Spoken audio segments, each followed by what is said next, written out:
The Churchill Predator, the frozen breath of Hudson Bay, carried death on its winds that January morning, though Barbara Jenkins had no way of knowing as she pulled her wool mittens tight and stepped out of her modest bungalow on Kelsey Boulevard.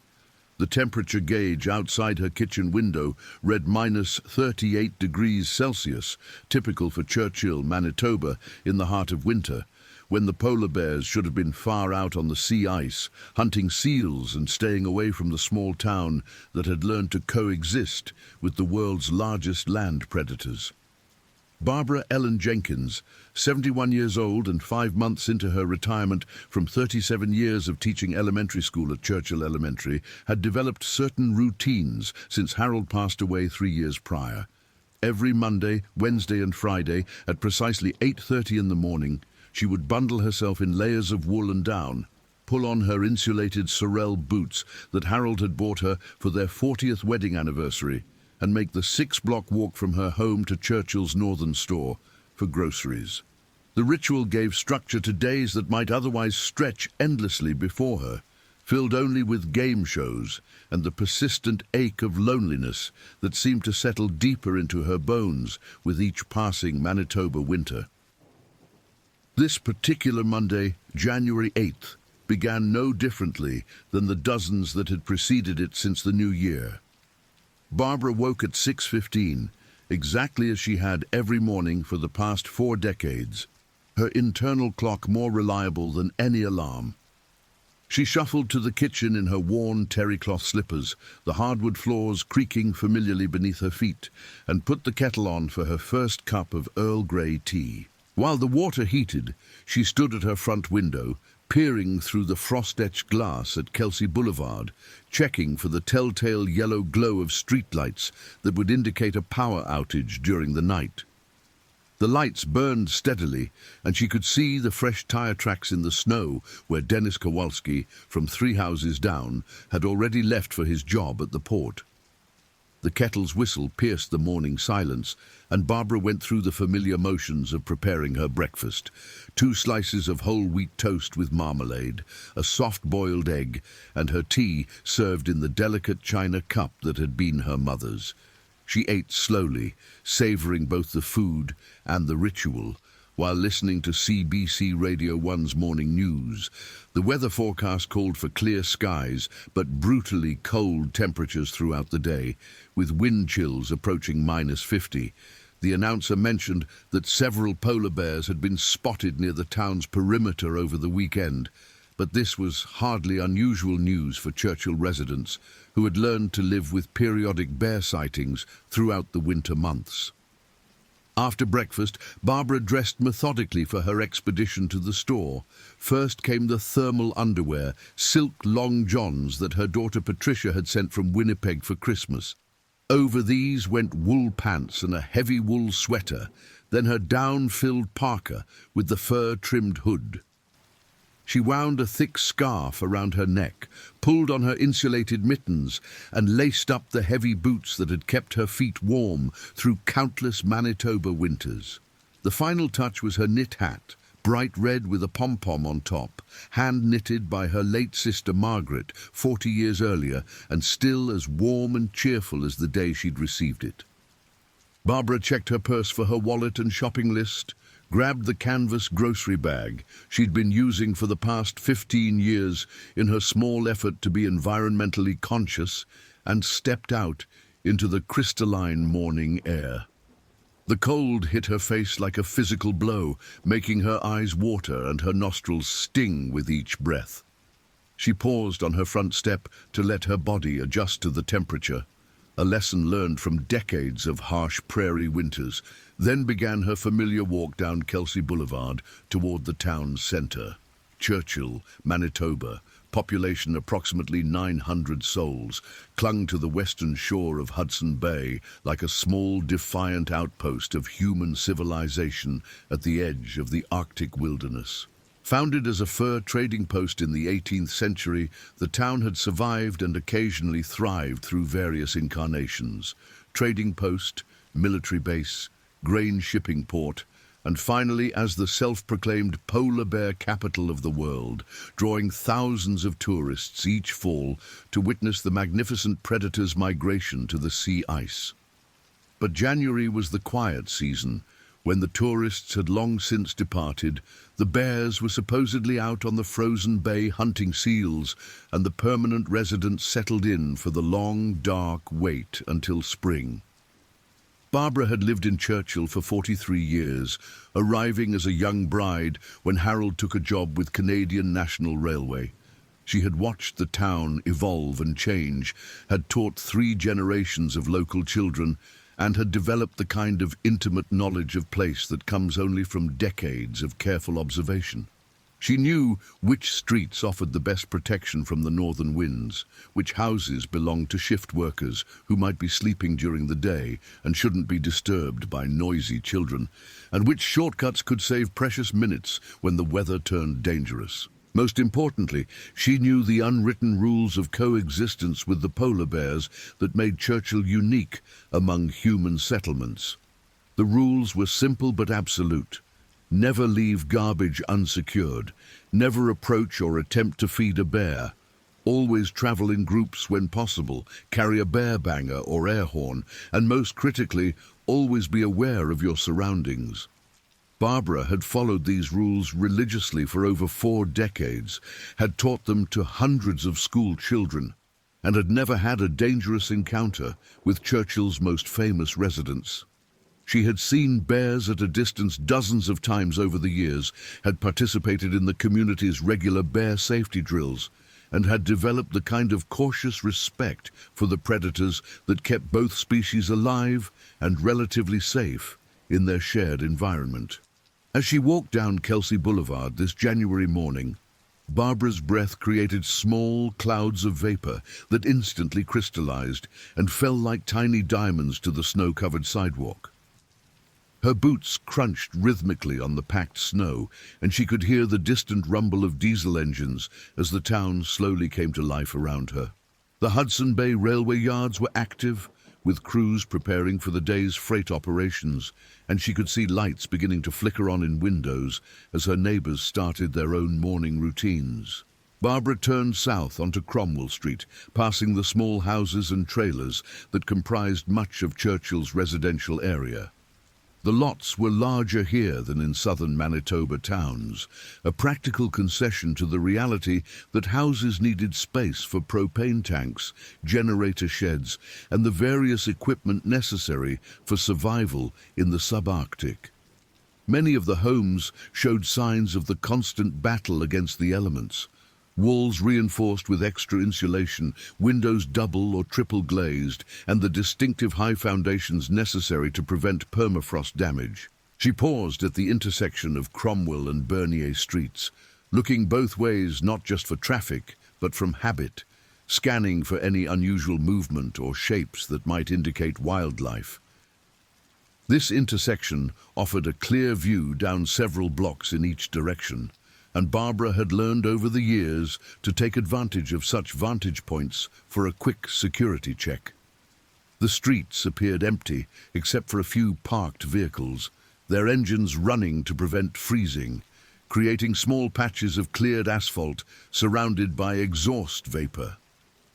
The walk to Northern Store typically took Barbara about 12 minutes at her careful winter pace, allowing time to navigate icy patches and pause occasionally to catch her breath in the thin, cold air. This morning felt no different from dozens of others, the familiar routine providing comfort against the vast indifference of the subarctic landscape that surrounded Churchill on all sides. She had no way of knowing that approximately 800 meters to the northwest, a massive male polar bear was moving through the town's outskirts, following scent trails and investigating the human habitation with the kind of methodical patience that made his species the Arctic's apex predator. The bear, later designated as bear number MB47 by Manitoba conservation officers, weighed approximately 630 kilograms and measured nearly 3 meters from nose to tail. He was an adult male in his prime, with the characteristic cream-colored fur that had yellowed slightly from age and environmental exposure. Massive paws equipped with claws nearly 8 centimeters long, and the distinctive black nose that could detect scent from over 20 kilometers away. He had been born 22 years earlier, somewhere on the sea ice of Hudson Bay, had survived the dangerous early years when young bears faced predation from adult males and the constant threat of starvation, and had grown into one of the region's most successful predators. MB-47 had spent the early winter months as polar bears should, hunting seals on the frozen surface of Hudson Bay. The sea ice had formed early this year, a welcome development for bears who had endured increasingly lean summers as climate change delayed freeze-up and shortened their primary hunting season. For several weeks, the bear had successfully hunted ringed seals, building up the fat reserves necessary to survive the summer months when the ice would melt and force him back to shore for a period of fasting and waiting. But sometime in late December, MB-47 had developed what conservation officers would later identify as a dental abscess, a condition that made hunting increasingly painful and difficult. Unable to successfully catch seals, the bear had gradually grown hungrier and more desperate, eventually abandoning the sea ice and returning to shore in search of alternative food sources. His path had led him inexorably toward Churchill, drawn by the complex scent signatures of human habitation, garbage, cooking food, stored provisions, and the humans themselves. Polar bears, despite their fearsome reputation, rarely view humans as prey under normal circumstances. Their natural diet consists almost exclusively of ringed seals, whose high fat content provides the massive caloric intake necessary to survive in the Arctic environment. However, a starving bear faces a simple biological imperative: find food or die. MB-47's condition had reached a critical threshold where his survival instincts overrode the natural wariness that typically kept polar bears away from human settlements. The bear had spent the previous 2 days moving through Churchill's outer perimeter, testing the town's defenses and investigating potential food sources. He had raided several garbage containers, despite the community's careful attention to bear-proofing their waste disposal, and had broken into a storage shed behind the community center, where he'd consumed several bags of bird seed and a container of barbecue sauce. These small meals had done little to address his growing hunger, but they had accomplished something far more dangerous. They had begun to associate human habitation with food availability.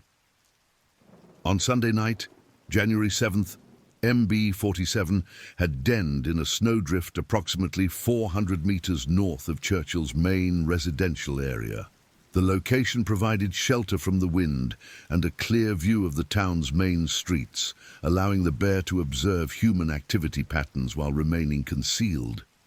Throughout the night, he had watched the occasional vehicle pass, had noted the regular schedules of shift workers leaving for early morning jobs, and had begun to understand the rhythms of human activity in this strange environment where prey walked upright and created heat and light in the endless winter darkness.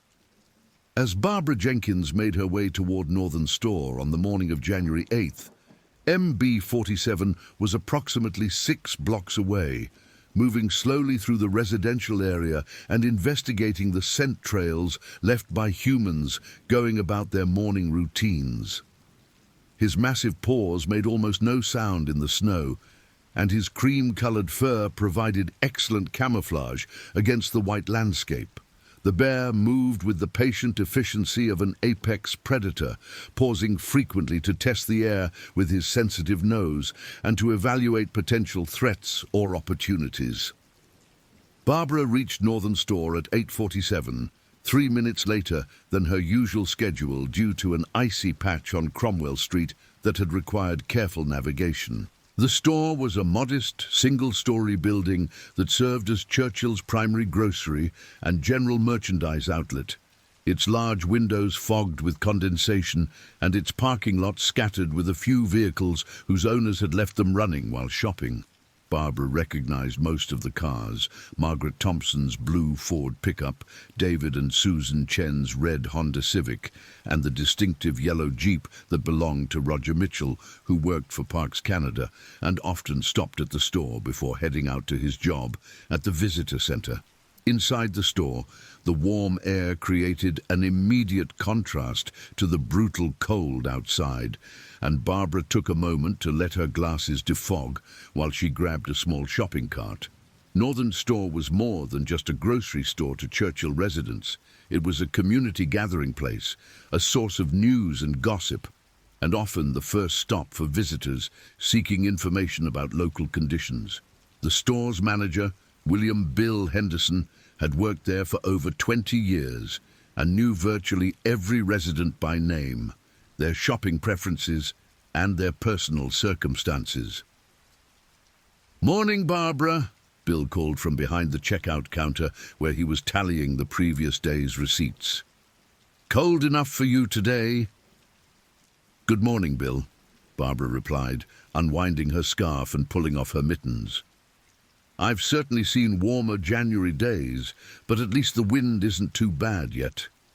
"Supposed to pick up this afternoon," said Margaret Thompson, emerging from the produce section with a shopping basket filled with canned goods. Margaret, 63 years old and Churchill's unofficial weather prognosticator due to her 40-year career with Environment Canada before retirement, had an uncanny ability to predict local weather changes hours before they appeared on official forecasts. "We might see some snow squalls later, so you might want to get your errands done early today." Barbara nodded and began working through her shopping list, a carefully organized inventory of items needed to maintain her modest household for another week. She moved methodically through the store's aisles, selecting canned soup, bread, milk, eggs, tea bags, and the few fresh vegetables that Northern Store managed to stock despite the logistical challenges of supplying a remote, subarctic community. The shopping process took approximately 25 minutes, during which she exchanged pleasantries with several other customers, discussed the weather, and received an update on the health of Tom Morrison's wife, who was recovering from surgery in Winnipeg.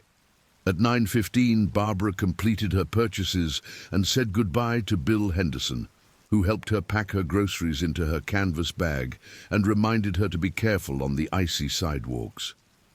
She pulled on her mittens, wrapped her scarf securely around her neck, and pushed through the store's heavy glass door back into the crystalline morning air.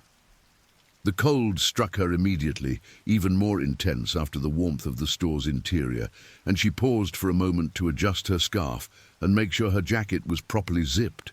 The walk home would take her back along her established route, north on Cromwell Street to the intersection with Bernier, then west on Bernier to Kelsey Boulevard, and finally north again to her house. Barbara had made this journey hundreds of times over the years, in all seasons and weather conditions, and she approached it with the same careful attention to safety that had kept her incident-free throughout her decades in Churchill. What Barbara could not know was that MB47 had spent the past 20 minutes investigating the area around Northern Store, drawn by the complex scent signatures emanating from the building and the activity of humans entering and leaving with bags of food. The bear had positioned himself in the alley between the store and the adjacent Churchill Community Hall, a location that provided concealment while allowing him to observe the patterns of human activity. He had watched Barbara enter the store, had noted her small size and slow movement, and had begun to track her scent signature with the kind of focused attention that indicated hunting behavior. Polar bears are ambush predators by nature, evolved to hunt seals that emerge from breathing holes in the sea ice. Their hunting strategy relies on patience, stealth, and explosive speed over short distances rather than the sustained pursuit favored by pack predators. MB47's increasingly desperate hunger had begun to trigger these predatory instincts, and his observation of the small, slow-moving human had activated behavioral patterns that had been honed by millions of years of evolution. As Barbara began her return journey, walking north on Cromwell Street with her bag of groceries, MB47 began to shadow her movement from approximately 1 block away, staying parallel to her route while remaining concealed behind buildings and vehicles. The bear moved with remarkable stealth for an animal of his size, his broad paws distributing his weight evenly to minimize sound, and his natural camouflage allowing him to blend seamlessly with the snow-covered urban landscape. Barbara walked steadily northward, unaware of the predator that was now stalking her with increasing focus and intent. She paused at the intersection of Cromwell and Bernier Streets, looking both ways before crossing, and took a moment to adjust her grip on the grocery bag, which had begun to cut into her hand through her mittens. The brief stop allowed MB47 to close the distance slightly, moving to a position behind a parked truck approximately 50 meters away. The bear's behavior had now shifted into what wildlife biologists term predatory stalking mode, a focused state of heightened awareness and calculated movement that polar bears typically employ when hunting seals. His black nose worked constantly, processing the complex array of scent information that allowed him to track his target's exact location and movement patterns. His small eyes, nearly hidden in the massive skull, remained fixed on Barbara's slow progress down the sidewalk. Barbara turned west on Bernier Street, her boots crunching rhythmically on the packed snow. This section of her route took her past several small houses and a vacant lot that was used for community events during the summer months. The area was more open than Cromwell Street, with fewer vehicles and buildings to provide cover for anything following her. Under normal circumstances, this visibility would have been a safety advantage, allowing her to spot any potential threats well in advance. However, MB47's remarkable camouflage and predatory patience allowed him to remain effectively invisible, moving from one concealment to another as he continued to parallel her route. The temperature seemed to be dropping even further as the morning progressed, and Barbara could feel the cold beginning to penetrate her layers of clothing despite her careful preparation. Her breath created larger clouds of vapor with each exhalation, and she found herself walking slightly faster than usual in an unconscious attempt to generate additional body heat. This slight increase in pace actually worked to her disadvantage, as it created more noise and scent disturbance while also triggering increased predatory interest from MB47, whose hunting instincts were programmed to respond to movement and vulnerability signals. At 9:28, Barbara reached the intersection of Bernier Street and Kelsey Boulevard, the final turn before the short walk to her house. She paused again, as was her habit, to check for traffic and scan the area for any obvious hazards. This intersection was one of Churchill's busier crossings, serving as a route for workers heading to the port and railway facilities, and Barbara had learned over the years to be particularly cautious here during morning and evening rush periods. As she stood at the corner, Barbara experienced what she would later describe to investigators as a vague sense of unease, a feeling that something was not quite right about her familiar neighborhood this morning. She looked around more carefully than usual, scanning the nearby houses and parked vehicles for anything unusual, but saw nothing that could account for her discomfort. The feeling was subtle, more of an intuitive warning than any conscious recognition of danger, and after a moment of uncertainty, she dismissed it as nothing more than the general anxiety that sometimes accompanied her solitary walks during the harshest winter months. This intuitive warning, recognized by survival experts and wildlife biologists as a legitimate response to subconscious threat detection, represented Barbara's best chance to avoid the tragedy that was now approaching with terrifying inevitability. Human beings, despite their urbanized lifestyles, retain many of the sensory capabilities and threat recognition systems that allowed their ancestors to survive in dangerous environments. Barbara's unease was likely triggered by some combination of subtle sensory inputs, an unusual scent carried on the wind, a peripheral glimpse of movement, or perhaps the nearly inaudible sound of large paws moving through snow.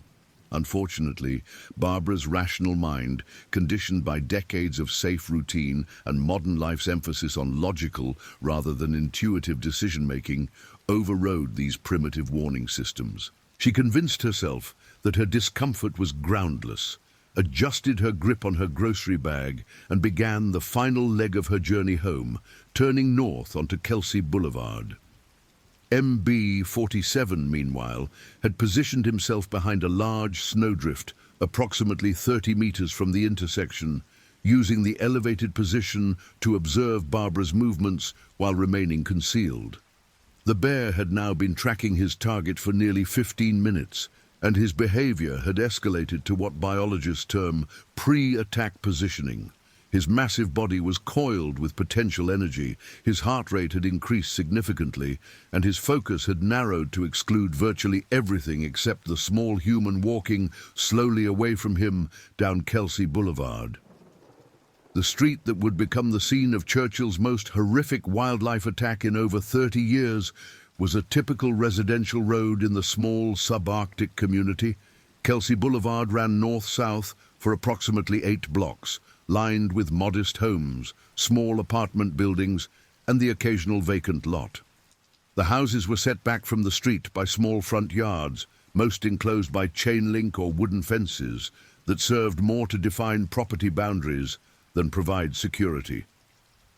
Large, mature spruce trees, some of the few that could survive Churchill's harsh climate, were scattered along the boulevard, their snow-laden branches creating patches of deeper shadow even in the bright morning sunlight. Barbara's house was located in the 400 block of Kelsey Boulevard, requiring her to walk approximately 4 more blocks from the intersection with Bernier Street. This final stretch of her journey would take her past the Morrison family's 2-story house with its distinctive red metal roof, the small apartment complex where several of Churchill's younger residents lived, and the vacant lot where children played during the brief summer months. Under normal circumstances, this would be the most relaxing part of her walk, the familiar sights and sounds of her own neighborhood providing comfort and security as she approached home. As Barbara walked north on Kelsey Boulevard, MB-47 began his final approach, moving with the calculated precision of a predator who had identified his target and was now positioning for attack. The bear left his concealment behind the snowdrift and began following Barbara's route, staying approximately 20 to 30 meters behind her and using parked vehicles, trees, and shadows to remain hidden. His massive paws, equipped with sharp claws designed for gripping ice and tearing through sealed flesh, made almost no sound as they pressed into the packed snow of the sidewalk. The attack, when it came, would unfold with the terrifying speed and violence that made polar bears one of the few species willing and able to actively hunt adult humans. Unlike the defensive attacks that characterize most human-wildlife conflicts, MB-47's assault on Barbara Jenkins would be a deliberate predatory event, driven by desperation, hunger, and the activation of hunting behaviors that had been refined by millennia of evolution in one of Earth's most unforgiving environments. Barbara had walked approximately 2 blocks north on Kelsey Boulevard when she made a decision that would prove fatal.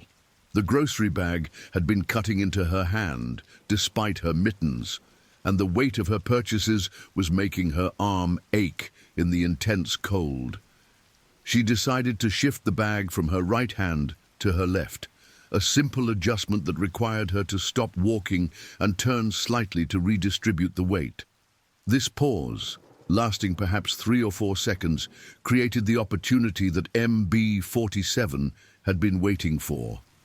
The bear, who had been maintaining his distance while observing his target's movement patterns, recognized the stop as a vulnerability signal. In the wild, wounded or exhausted seals often pause in their movements, providing the critical window that allows a polar bear to launch a successful attack. MB-47's predatory instincts, now fully activated by hunger and desperation, interpreted Barbara's brief pause as the hunting opportunity he had been waiting for. What happened next would be witnessed by 4 people and change the lives of everyone involved, as well as forcing the community of Churchill to confront the terrifying reality that their long coexistence with polar bears had entered a new and dangerous phase. The attack would last approximately 90 seconds from first contact to the moment when MB-47 dragged Barbara's body into the alley between Thompson's Hardware and Churchill Community Services. But those 90 seconds would contain more violence, terror, and tragedy than most people experience in a lifetime. Dennis Kowalski, 53 years old and a maintenance supervisor at Churchill's port facility, was returning home from an emergency call at the grain elevators when he became the first witness to the attack. Dennis had been driving north on Kelsey Boulevard, approximately 2 blocks behind Barbara, when he saw what he initially took to be a large dog approaching the elderly woman from behind. His first reaction was concern rather than alarm. Loose dogs were not uncommon in Churchill, and while they could be problematic, they rarely posed a serious threat to adults. "I was maybe 100 meters behind her when I first noticed the animal," Dennis would later tell RCMP investigators. "At first, I thought it was somebody's husky that had gotten loose, maybe trying to be friendly with the old lady. It wasn't until I got closer that I realized what I was actually seeing." The realization that he was witnessing a polar bear attack hit Dennis with the force of physical shock. He slammed on his brakes, causing his pickup truck to skid sideways on the icy road, and began frantically searching for his cell phone to call for help. The scene unfolding ahead of him was so far outside the realm of normal human experience that his mind struggled to process what his eyes were seeing. MB-47 had closed the final distance to his target with explosive speed, covering 30 meters in less than 4 seconds. Barbara, still adjusting her grocery bag, had no warning before 630 kilograms of predator struck her from behind with the force of a small vehicle. The impact drove her to the ground instantly, her grocery bag flying from her hands and scattering its contents across the snow-covered sidewalk. Cans of soup rolled into the street, a loaf of bread landed in a nearby yard, and a carton of milk split open, creating a dark stain that would freeze solid within minutes. Barbara's first scream pierced the morning air like a siren, a sound of terror and agony that would haunt the witnesses for the rest of their lives. The sound carried clearly in the cold, still air, reaching the ears of residents several blocks away and causing people to look up from their breakfast tables, peer out their windows, and begin the process of trying to understand what was happening in their quiet neighborhood. Sarah Chen, a 34-year-old nurse who worked at Churchill's Health Center, was getting her 2 young children ready for school when she heard Barbara's scream. Sarah lived in the apartment complex, approximately 1 block south of the attack site, and her kitchen window provided a clear view down Kelsey Boulevard. Like Dennis Kowalski, Sarah's initial reaction was confusion rather than understanding of the true nature of what she was seeing. "I heard this terrible screaming and looked out the window," Sarah would later tell investigators. "I could see someone on the ground and something big on top of them. But my brain just couldn't make sense of it at first. You don't expect to see a polar bear attacking someone right in your neighborhood." MB-47's attack followed the classic pattern of polar bear predation, modified by the urban environment and the nature of his prey. The bear's first action after knocking Barbara to the ground was to grasp her head and neck area with his massive jaws, a killing bite designed to crush the skull and sever the spinal cord. Barbara's thick winter hat and the hood of her parka provided some protection, but the bear's bite force, measured at over 800 pounds per square inch, easily penetrated her clothing and began to crush the bones of her skull. Barbara's screaming continued for nearly 30 seconds after the initial attack, a sound that wildlife experts would later explain as typical of polar bear attacks on large prey. Unlike the quick kills that characterize attacks on seals, encounters with unfamiliar prey often result in prolonged struggles as the bear attempts to find the most effective method of subduing its victim. Barbara's heavy winter clothing, while providing some protection from the initial bite, also made it difficult for the bear to achieve the quick, clean kill that would have ended her suffering immediately. Tom Morrison, 67 years old and a retired railway worker, was shoveling snow from his driveway when he heard Barbara's screams. Tom lived in the house with the red metal roof, directly across the street from where the attack was occurring. His reaction was immediate and instinctive. He dropped his shovel and began running toward the scene, shouting at the top of his voice in an attempt to frighten the bear away from its victim. "Bear! Bear! There's a bear attacking someone!" Tom's shouts added to the growing cacophony of sound that was alerting the neighborhood to the emergency. His voice, trained by 40 years of working around heavy railway machinery, carried clearly through the morning air and began to draw other residents out of their homes. The fourth witness was Maria Santos, a 28-year-old teacher who was driving to Churchill Elementary School for an early morning meeting. Maria was traveling south on Kelsey Boulevard, approaching the intersection with Bernier Street, when she saw Dennis Kowalski's truck skidded sideways across the road and noticed the commotion ahead. Like the other witnesses, Maria's initial response was confusion, as her mind struggled to process a scene that violated every expectation of normal urban life. "I could see Dennis's truck blocking the road and people running around, and I thought there must have been an accident," Maria later told investigators. "Then I saw this huge white shape moving on the sidewalk, and I realized it was a bear, a polar bear, right there in the middle of town, attacking someone." MB-47's attack on Barbara continued with the methodical efficiency of a predator following millions of years of evolutionary programming. After establishing his initial grip on her head and neck, the bear began the process of subduing his prey through a combination of crushing bites and powerful blows from his massive front paws. Each swipe of the bear's paw, equipped with claws nearly 8 centimeters long, tore through Barbara's winter clothing as if it were paper, exposing her body to both the bear's continued attack and the brutal January cold. Barbara's screaming gradually weakened as blood loss and trauma began to take their toll, but she remained conscious and aware throughout most of the attack. Witnesses would later describe seeing her attempts to fight back, weak pushes against the massive predator that were having no more effect than raindrops against a mountain. Her mittens had been torn away in the initial assault, and her bare hands, already turning blue from cold exposure, left small handprints in the snow as she tried desperately to crawl away from her attacker. Dennis Kowalski, meanwhile, had managed to call 911 and was now out of his truck shouting and honking his horn in an attempt to frighten the bear. His actions were brave but ultimately futile. MB-47, now fully committed to his attack and driven by desperate hunger, showed no response to the noise and commotion around him. The bear's focus remained entirely on his prey, his world narrowed to the immediate task of killing and feeding. 911, what's your emergency?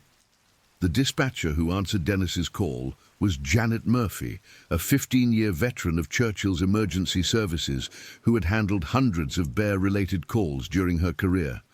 However, most of these calls involved bears in garbage, bears on property, or bears threatening buildings. An active attack on a human being was unprecedented in her experience. "There's a polar bear attacking a woman on Kelsey Boulevard," Dennis shouted into his phone, his voice cracking with stress and horror. "Jesus Christ, it's killing her! You need to get someone here right now." Janet Murphy's training took over immediately. "Sir, I need you to give me your exact location and stay on the line. What block of Kelsey Boulevard are you on?" I'm at the 400 block, near Morrison's house with the red roof. The bear has got an old lady and it's...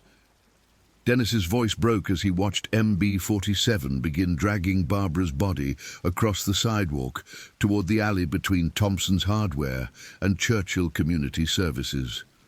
Oh God, it's dragging her away. She's not screaming anymore. The moment when Barbara's screaming stopped, approximately 90 seconds after the initial attack, marked the point when the encounter transitioned from an attack to a predation event. MB-47, having successfully subdued his prey, now began the process of moving the body to a more secure location where he could feed without interference. This behavior, while horrifying to human witnesses, followed the standard pattern of polar bear hunting behavior: kill, secure, and consume. Tom Morrison, who had been running toward the scene while shouting at the bear, stopped approximately 20 meters from the attack site as he realized the futility and danger of approaching closer. Tom had lived in Churchill for over 40 years, had encountered polar bears on numerous occasions, and understood better than most the reality of what he was witnessing. The bear was not engaging in defensive or territorial behavior that might be deterred by noise and intimidation.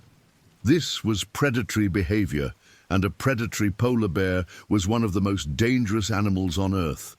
There was nothing I could do, Tom would later explain to investigators, his voice heavy with guilt and trauma. I wanted to help her, but I knew that if I got any closer, there would be 2 victims instead of 1. That bear wasn't going to be scared off by an old man with a shovel. Sarah Chen, still watching from her apartment window, had managed to call 911 and was now trying to keep her children away from the window while maintaining visual contact with the scene to provide updates to the emergency dispatcher. Her nursing training had taught her to remain calm in crisis situations, but nothing in her medical experience had prepared her for witnessing a predatory attack by one of nature's most powerful carnivores. The bear is dragging the victim into the alley between Thompson's Hardware and the Community Services building, Sarah reported to the dispatcher. I can't see them anymore from my window. There's a man in a pickup truck who was trying to scare the bear, and another man across the street, but no one can get close enough to help. The alley where MB-47 dragged Barbara's body was a narrow space between 2 single-story buildings, approximately 3 meters wide, and extending back about 15 meters from the street. The alley was used primarily for deliveries and garbage storage, with several large dumpsters and piles of snow-covered equipment, creating a maze of obstacles and hiding places. More importantly, from the bear's perspective, the alley provided concealment from the growing crowd of humans and the increasing noise of emergency response vehicles that were now approaching the scene. Churchill's emergency response to the polar bear attack began within minutes of Dennis Kowalski's 911 call, but the nature of the emergency presented challenges that no amount of training or preparation could fully address. The town's emergency protocols included detailed procedures for dealing with problem bears, animals that approached too close to human habitation or showed signs of aggressive behavior, but an active predation event in the middle of town was a scenario that existed only in the realm of worst-case theoretical planning. The first responder to reach the scene was Constable Michael Thompson of the Royal Canadian Mounted Police, Churchill Detachment. Constable Thompson, 31 years old and a 6-year veteran of Northern Policing, had responded to dozens of bear calls during his time in Churchill, but like his colleagues, he had never faced an active attack situation. His police cruiser arrived at the scene at 9:34, approximately 6 minutes after Dennis Kowalski's initial 911 call. Control, I'm on scene at Kelsey Boulevard, and I can confirm we have a polar bear attack situation. Constable Thompson reported over his radio. The bear has dragged the victim into an alley between buildings, and I cannot see either the bear or the victim from my current position. I'm going to need backup, and I'm going to need conservation officers with tranquilizer equipment immediately. Duh. The radio traffic generated by the polar bear attack was being monitored by multiple agencies as per Churchill's emergency protocols. The Manitoba Conservation and Climate Bear Response Team, Parks Canada Wardens, the Churchill Volunteer Fire Department and Churchill Health Centre all received immediate notification of the incident. Within minutes, personnel from all these agencies were en route to Kelsey Boulevard, creating what would become one of the largest emergency responses in Churchill's recent history. Dr. Amanda Foster, Churchill Health Centre's head of emergency medicine, was reviewing patient charts when she received the call about the bear attack. Dr. Foster, 42 years old and a veteran of 12 years of emergency medicine in northern communities, had treated numerous trauma cases during her career, including several previous bear attack victims from incidents that had occurred outside of town. However, the thought of a polar bear attack occurring in Churchill's residential core sent a chill of professional dread through her as she considered the likely severity of injuries and the logistical challenges of providing emergency medical care at an active wildlife scene. Prep Trauma Bay 1 for a Category A emergency, Doctor, Foster instructed her nursing staff. We're going to have a polar bear attack victim. And from the initial reports, it sounds like we're dealing with severe trauma. Get the helicopter crew on standby for immediate medevac to Winnipeg, if necessary. The challenges facing emergency responders at the scene were unprecedented in Churchill's experience. Standard protocol for bear encounters involved conservation officers with tranquilizer equipment. But tranquilizing a bear that had already killed and was actively feeding on a human victim presented risks and complications that no one had ever faced before. Tranquilizer drugs take several minutes to take effect, during which time the bear might become more aggressive, might flee with the victim's body, or might attack responding personnel. Conservation Officer Dale Winters, a 20-year veteran of Manitoba's bear response team, arrived at the scene at 9:38, 4 minutes after Constable Thompson. Officer Winters carried a tranquilizer rifle loaded with enough immobilization drug to subdue an adult male polar bear. But as he assessed the situation, he faced a decision that would haunt him for the rest of his career. Attempt to tranquilize the bear and risk the complications that might arise during the several minutes before the drug took effect, or take the more direct action of destroying the animal to immediately secure the scene and potentially save the victim's life. I could hear the bear moving around in that alley, and I could see blood on the snow, Officer Winters would later tell the official inquiry into the incident. I had to make a decision based on the possibility that the victim might still be alive and that every second could matter. The standard protocols just don't cover a situation like this. The decision to use lethal force against MB-47 was made at 9:41, approximately 13 minutes after the attack had begun. Officer Winters, positioned at the mouth of the alley with backup from Constable Thompson and 2 additional RCMP officers who had arrived as reinforcements, fired 3 shots from his high-powered rifle into the alley. The first shot struck the bear in the chest, the second hit his shoulder, and the third, fired as the wounded animal attempted to move deeper into the alley, struck him in the head, killing him instantly. The sudden silence that followed the gunshots was almost as shocking as the sounds of the attack had been. For 13 minutes, the residents of Kelsey Boulevard had been subjected to a continuous assault on their senses. Barbara's screaming, the bears grunting and huffing, the shouting of witnesses, the growing noise of emergency vehicles, and the general chaos of a situation that existed far outside the boundaries of normal human experience. The abrupt cessation of all these sounds, broken only by the distant rumble of diesel engines and the crackle of emergency radio communications, created an eerie calm that seemed to press down on the scene like a weight. Dr. Foster arrived at the scene at 9:43, 2 minutes after the bear had been killed, accompanied by 2 paramedics and a full trauma response kit. Her first challenge was gaining access to the victim while ensuring the bear was truly dead and posed no further threat. This required coordination between medical personnel, conservation officers, and police to create a secure corridor into the alley, while maintaining scene integrity for the investigation that would inevitably follow. The scene was unlike anything I'd encountered in my medical career, Dr. Foster would later write in her official report. The combination of extreme weather conditions, the presence of a large dead predator, the urban setting, and the nature of the victim's injuries created challenges that aren't covered in any medical textbook or emergency response manual. The discovery of Barbara Jenkins' condition, when medical personnel finally reached her body at 9:46, was both better and worse than anyone had dared hope. Better, because she was still alive, showing weak vital signs and occasional shallow breathing. Worse, because the extent of her injuries was immediately apparent to be beyond the capability of any medical intervention to save her life.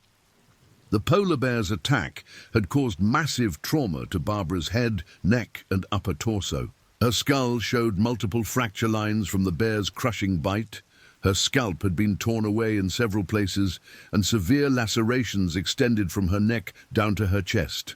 Blood loss had been massive, staining the snow in the alley in a pattern that would later be photographed and analyzed as part of the official investigation.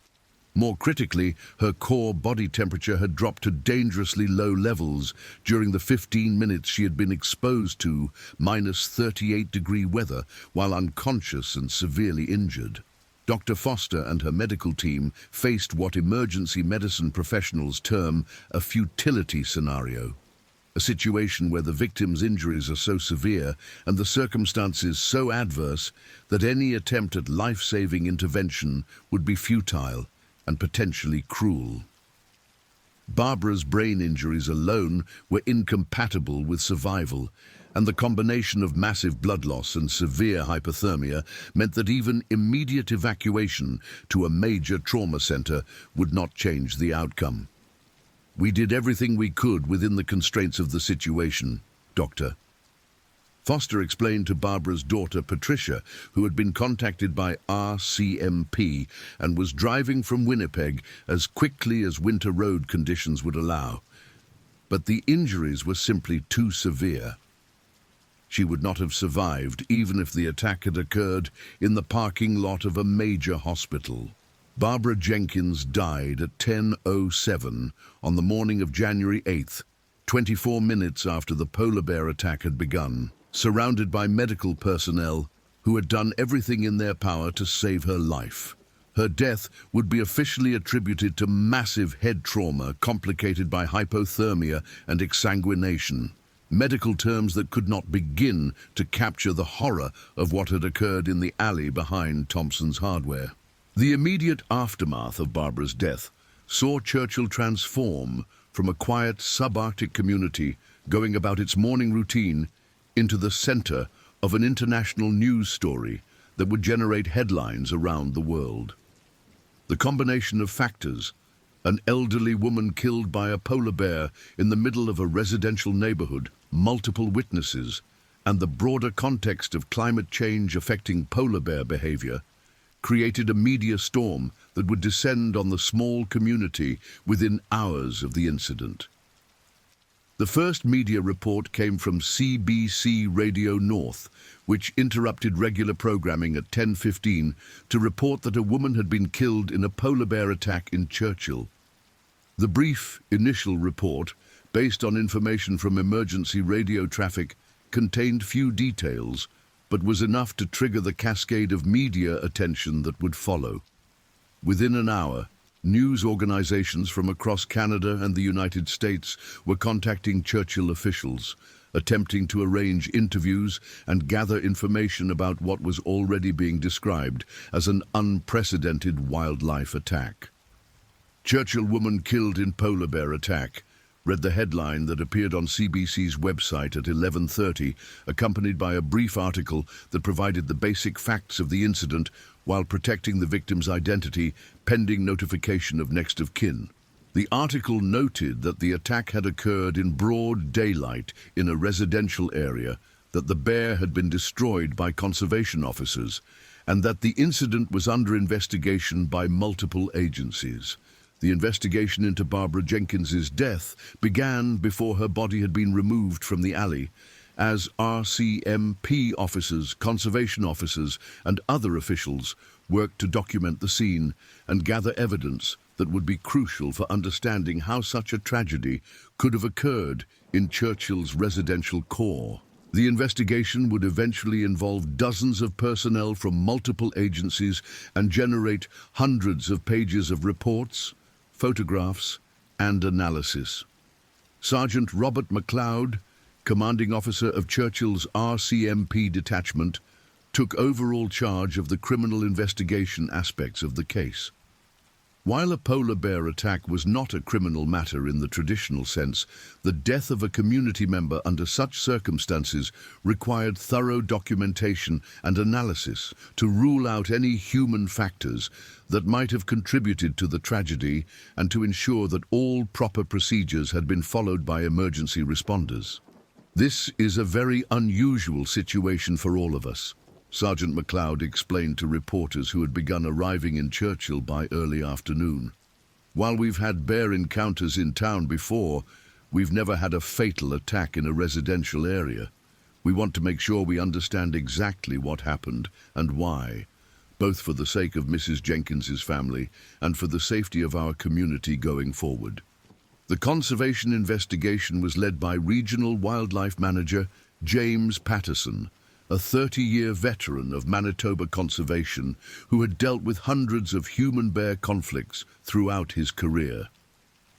Patterson's team was responsible for determining the factors that had led to MB47's presence in town, his condition and behavior, and whether there were any systemic issues with Churchill's bear management protocols that might have contributed to the attack. Our preliminary examination of the bear shows signs of dental problems and poor body condition, Patterson reported at a media briefing held at Churchill's Town Hall on the evening of January 8th. This bear was likely hungry and in pain, which may have led him to seek alternative food sources in town. However, we'll be conducting a full necropsy and behavioral analysis to understand all the factors involved. The necropsy of MB47, conducted by veterinary pathologist Dr. Sarah Mitchell at the University of Manitoba, would eventually confirm the initial assessment of the bear's condition. The massive predator had been suffering from a severe dental abscess that had made normal hunting behavior extremely painful, leading him to abandon his natural seal hunting behavior and seek easier food sources in human-populated areas. The bear's stomach contents revealed garbage, birdseed and barbecue sauce, confirming that he had been raiding human food sources for several days before the attack. This bear was essentially starving, Dr. Mitchell explained in her official report. The dental condition would have made it extremely difficult for him to hunt seals effectively, and the pain would have been constant and severe. From a biological perspective, his behavior was entirely predictable. A hungry, desperate predator will take risks and make choices that a healthy, well-fed animal would never consider.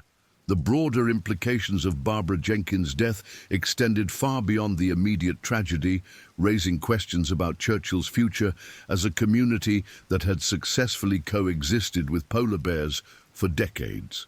Climate change had already begun to affect polar bear behavior patterns, with earlier ice melt and later freeze-up forcing bears to spend more time on shore and increasing the likelihood of human-bear conflicts.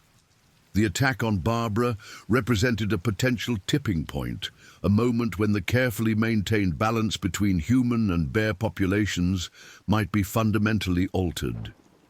Mayor Patricia Cochrane, who had served as Churchill's mayor for 8 years and had been a strong advocate for the community's polar bear tourism industry, found herself facing questions that had no easy answers.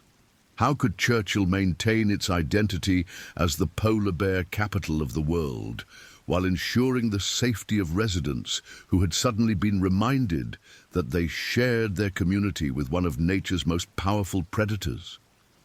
"This is a tragedy that will affect our entire community," Mayor Cochrane said at the January 8th media briefing. Barbara Jenkins was a beloved member of our community, a retired teacher who had touched the lives of hundreds of local children over her career.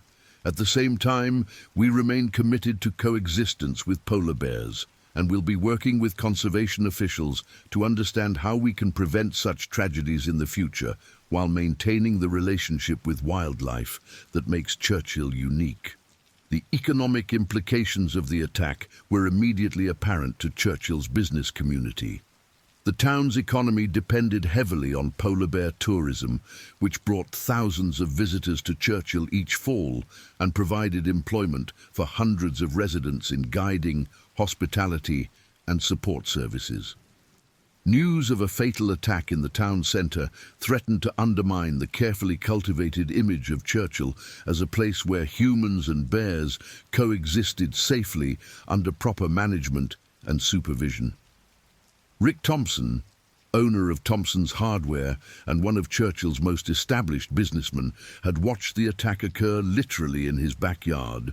The alley where MB-47 had dragged Barbara's body was directly behind his store, and the bloodstains in the snow would remain visible for weeks, a constant reminder of the violence that had erupted in the heart of the business district. "I've been in Churchill for 25 years, and I've never seen anything like this," Thompson told reporters. "We've always known the bears were dangerous, but they've generally kept their distance from the main part of town. This changes everything. People are going to be afraid to walk to the store, afraid to let their kids play outside. I don't know how we come back from something like this." The psychological impact of witnessing such violence would affect the 4 primary witnesses for months and years to come. Dennis Kowalski, who had the clearest view of the entire attack, began experiencing symptoms of post-traumatic stress disorder within days of the incident. Nightmares, flashbacks, and an inability to drive down Kelsey Boulevard without experiencing panic attacks eventually forced him to seek professional counseling and take extended leave from his job. "I keep seeing it over and over again," Dennis explained to a trauma counselor 6 weeks after the attack. "I close my eyes and I'm right back there, watching that bear tear her apart and knowing there was nothing I could do to stop it. I keep thinking that if I'd been a little faster, a little braver, maybe I could have saved her. But I know that's not realistic. That bear would have killed me too if I'd gotten any closer." Sarah Chen found her nursing career affected by intrusive memories of the attack, particularly when dealing with trauma cases that reminded her of Barbara's injuries. The clinical detachment that had served her well in emergency medicine was compromised by the visceral reality of having witnessed such violence, and she eventually transferred to a different department within Churchill Health Centre to avoid triggers that brought back memories of that January morning. Tom Morrison, despite his decades of experience with wildlife in northern communities, struggled with feelings of guilt and inadequacy for not having done more to help Barbara. His rational mind understood that approaching a predatory polar bear would have been suicide, but his emotional response was dominated by shame that he had failed to protect a neighbor in need. "I was a big, strong man my whole life," Tom explained to his wife during one of many sleepless nights following the attack. "I worked dangerous jobs. I wasn't afraid of much. But when I saw that bear and what it was doing to her, I just froze. I've never felt so helpless in my life." Maria Santos, the teacher who had arrived at the scene just as the attack was ending, found her career in education complicated by the realization that she would need to help Churchill's children process and understand the tragedy that had occurred in their community. Many of her students had known Barbara Jenkins personally, either as former students or through family connections, and the concept of a beloved community member being killed by a wild animal in their own neighborhood challenged their sense of safety and normalcy. The funeral service for Barbara Ellen Jenkins was held on January 12th at Churchill's United Church, with virtually the entire community in attendance despite brutally cold weather that forced organizers to arrange for shuttle service to ensure elderly residents could attend safely. The service was a celebration of Barbara's life and her contributions to Churchill over 4 decades, but it was also a community gathering to process collective grief and trauma that went beyond the loss of a single individual. Reverend Margaret Walsh, who had known Barbara for over 20 years, delivered a eulogy that attempted to place the tragedy within a broader context of life in the subarctic, where the relationship between humans and nature had always carried inherent risks and where death could come suddenly and without warning. Barbara understood the realities of life in Churchill better than most, Reverend Walsh said to the packed church. She chose to live here, to raise her family here, and to spend her retirement here, knowing that our community exists in harmony with one of nature's most powerful predators. She would not want her death to destroy that harmony, but she would want us to learn from this tragedy and find ways to make our community safer for everyone. The memorial service was followed by a community meeting at Churchill's Town Hall, where residents had the opportunity to ask questions of officials and discuss potential changes to bear management protocols in light of the attack. The meeting, attended by over 300 people in a town of 900, revealed the depth of concern and fear that the attack had generated among long-time residents who had previously felt secure in their coexistence with polar bears. "I've lived here my whole life, and I've never been afraid to walk around town before," said Janet Morrison, Tom's wife, and a 63-year-old retiree. "But now I'm scared to go to the store by myself." What if there's another bear out there? What if this happens again? The questions raised by Churchill residents reflected the broader challenge facing the community: how to maintain safety without destroying the relationship with wildlife that defined the town's identity and economic base. Proposals ranged from increased bear patrols and early warning systems to more extreme measures such as electric fencing around residential areas or mandatory escort services for pedestrians during high-risk periods. Conservation Officer Dale Winters, still processing his own trauma from having to kill MB-47, attempted to address community concerns while maintaining a realistic perspective on the challenges of bear management in a subarctic environment where humans and polar bears shared limited space and resources. "We can improve our monitoring and response capabilities," Officer Winters explained to the packed town hall. "We can increase patrols, improve communication systems, and enhance our rapid response protocols. But we can't eliminate the risk entirely. Polar bears are intelligent, powerful predators, and Churchill is located in the heart of their natural habitat. Complete safety would require measures that would fundamentally change the character of this community." The weeks following Barbara's death saw an unprecedented level of scientific and media attention focused on Churchill and its relationship with polar bears. Researchers from universities across North America arrived to study the attack, analyze bear behavior patterns, and develop recommendations for reducing future human-bear conflicts. The small community found itself at the center of debates about climate change, wildlife management, and the feasibility of human communities in areas dominated by large predators. Dr. Michael Sinclair, a wildlife biologist from the University of Alberta who had studied polar bears for over 20 years, spent 2 weeks in Churchill interviewing witnesses, examining the attack site, and reviewing historical data on bear behavior in the area. His preliminary conclusions suggested that the attack represented a convergence of factors rather than a fundamental change in polar bear behavior.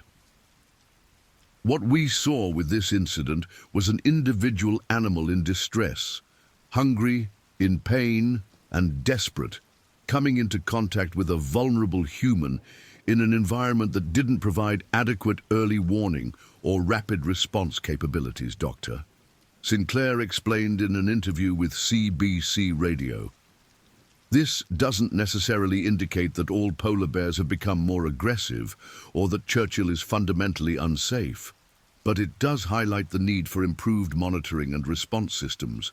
The media attention generated by Barbara's death brought unwanted scrutiny to Churchill from animal rights organizations, some of whom criticized the decision to kill MB-47 rather than attempting to tranquilize him. The criticism, while based on genuine concern for animal welfare, demonstrated a fundamental misunderstanding of the realities faced by emergency responders dealing with an active predation event. It's easy to second-guess the decision when you're sitting in an office somewhere in the South, responded Sergeant McLeod to criticism published in a Toronto newspaper.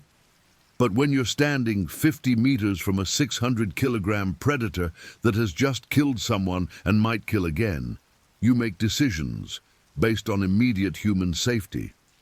Our priority was stopping the attack and potentially saving the victim's life. The bear's welfare, while important, was secondary to human life. The controversy over MB-47's killing reflected broader tensions in wildlife management between conservation priorities and human safety concerns. Polar bears are a protected species under both Canadian and international law, and each individual animal represents significant genetic and conservation value for a species facing pressure from climate change and habitat loss.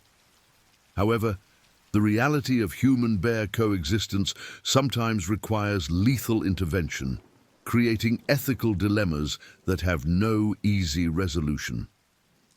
The official investigation into Barbara's death was completed in March 2024, generating a comprehensive report that analyzed every aspect of the incident from the bear's behavior and condition to the emergency response and the effectiveness of existing safety protocols. The report's conclusions were sobering.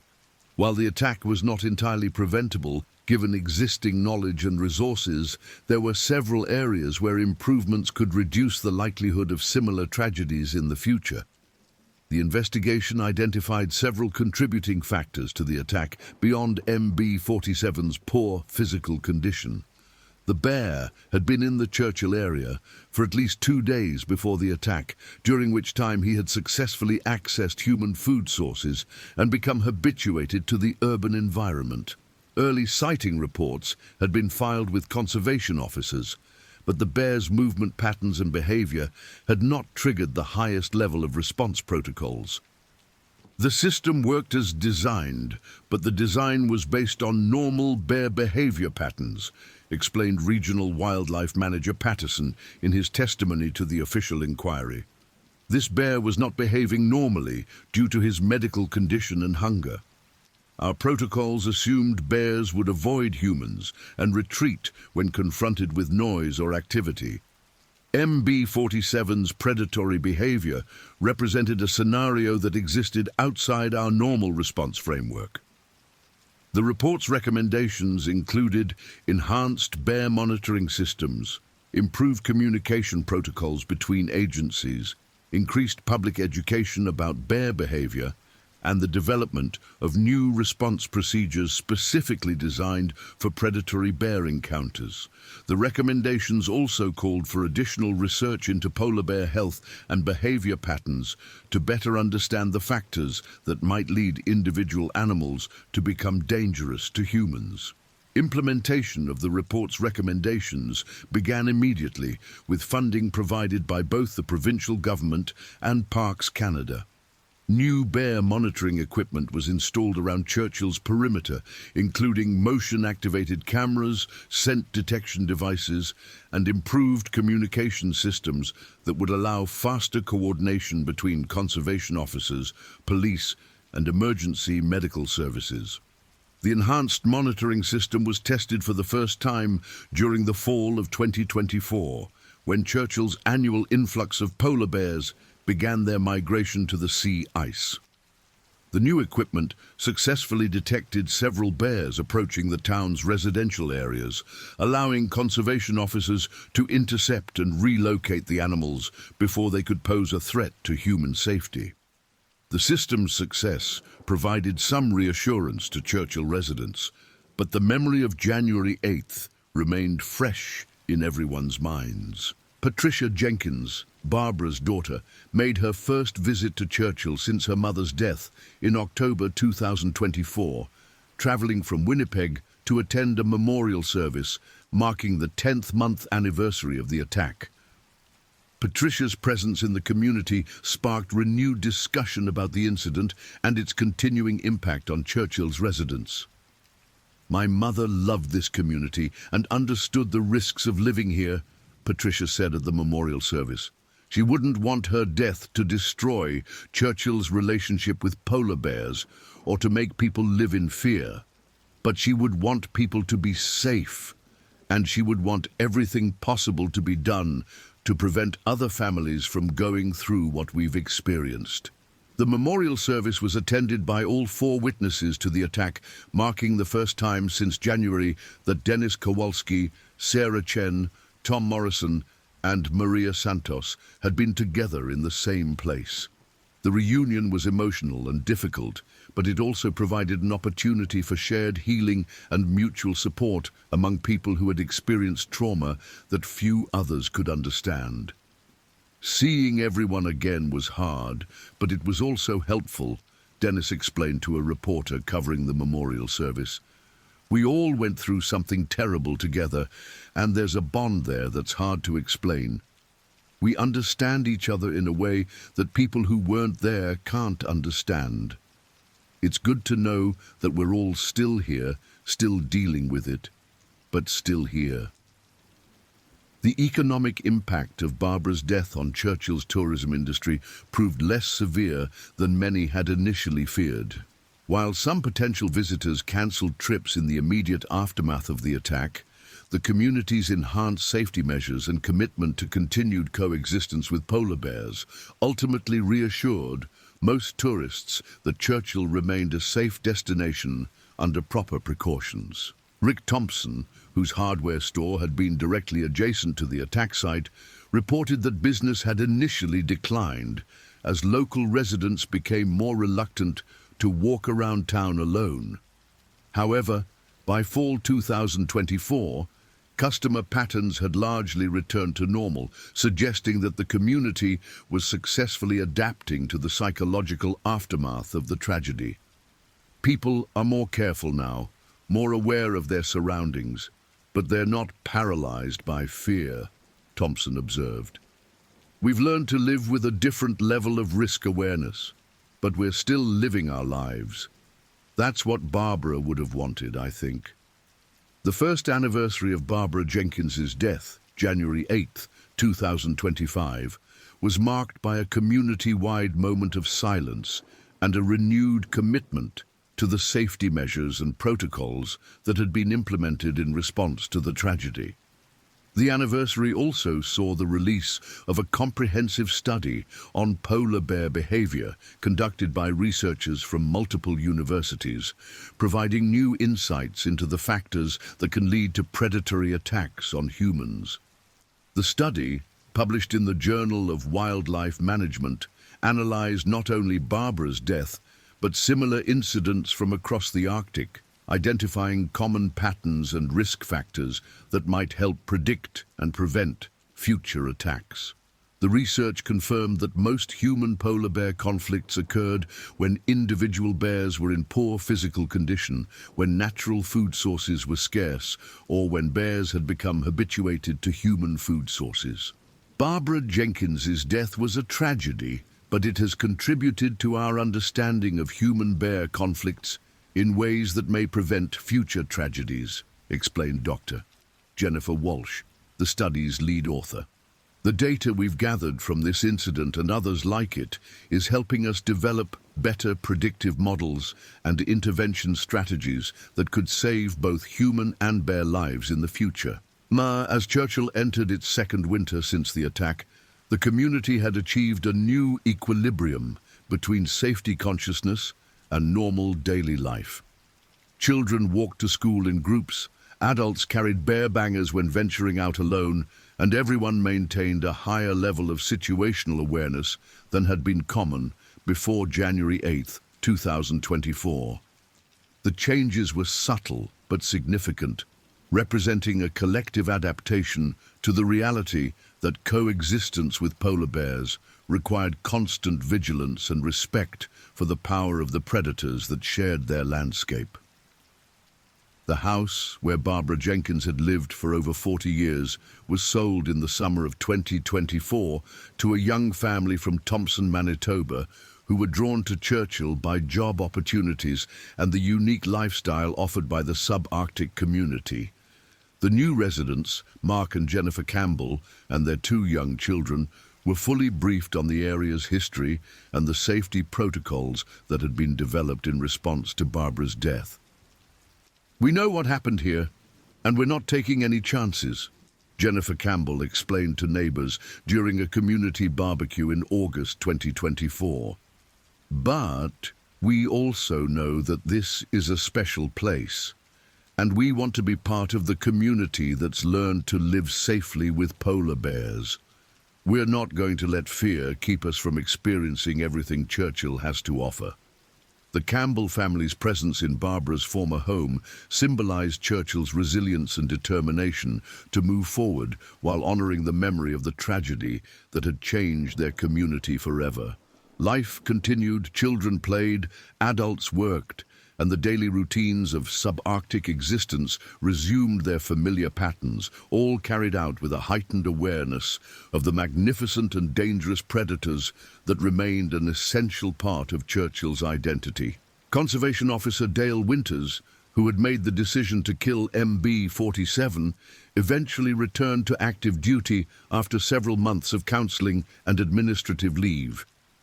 His experience on January 8th had changed his approach to wildlife management, making him more aware of the complex, emotional, and psychological dimensions of human-wildlife conflict resolution. "Every bear call is different now," Winters explained in an interview marking the first anniversary of the attack. "I'm more cautious, more thorough in my assessment of potential risks, but I'm also more committed to finding non-lethal solutions whenever possible. Killing that bear was necessary to protect human life, but it's not something I want to do again if there's any alternative." The polar bear population around Churchill showed no significant changes in the year following the attack, with normal migration patterns and behavior observed during the fall 2024 season.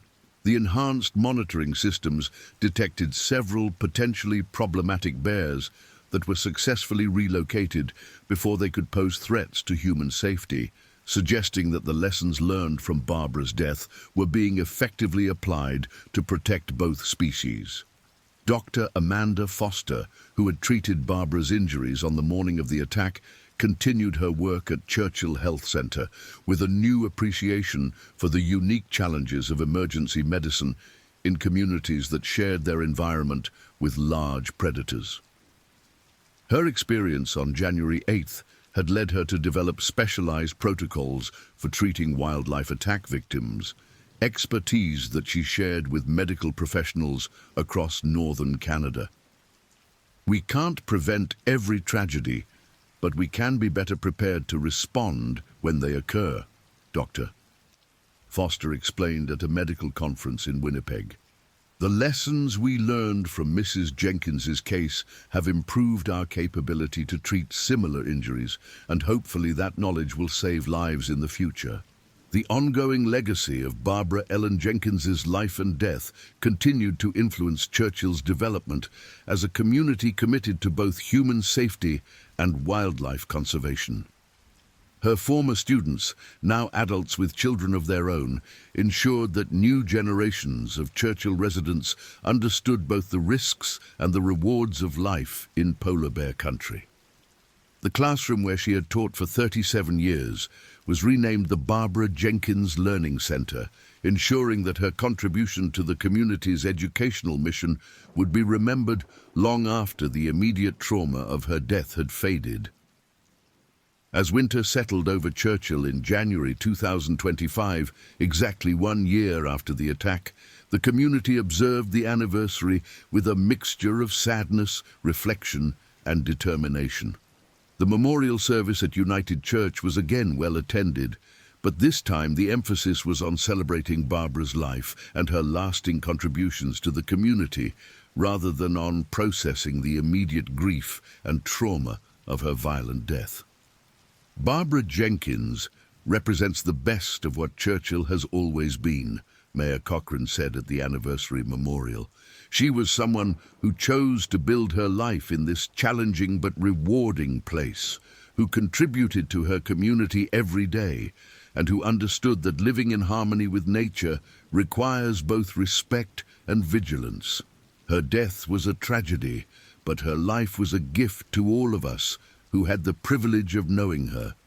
The events of January 8th, 2024 had transformed Churchill from a community that coexisted with polar bears into one that actively managed and monitored that coexistence with unprecedented sophistication and care.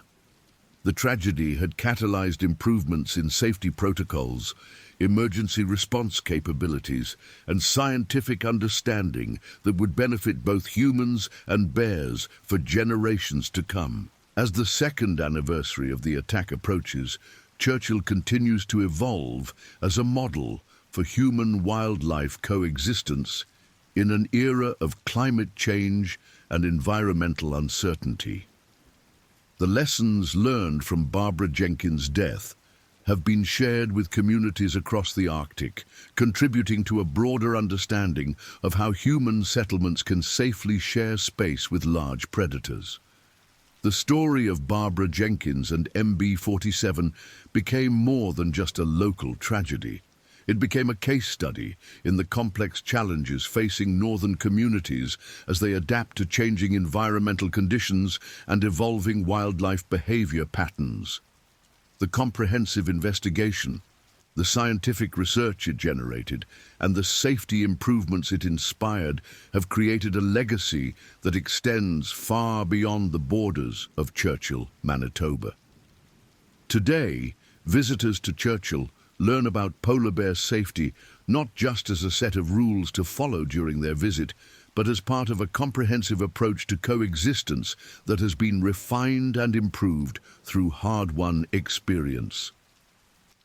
The tragedy of January 8th is acknowledged as a turning point that made the community safer and more aware, even as it took the life of a beloved teacher and grandmother who had dedicated her life to making Churchill a better place for everyone who called it home. The final chapter of this story continues to be written each day as Churchill's residents go about their lives with the enhanced awareness and safety measures that emerged from Barbara's death.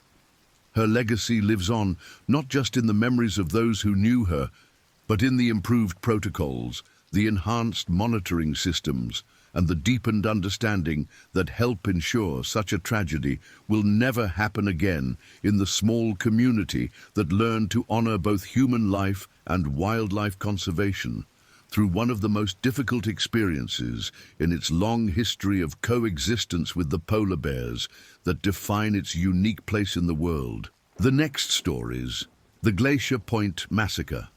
The morning of August 13th, 2024, dawned with the kind of crystalline clarity that photographers dream about and park rangers dread.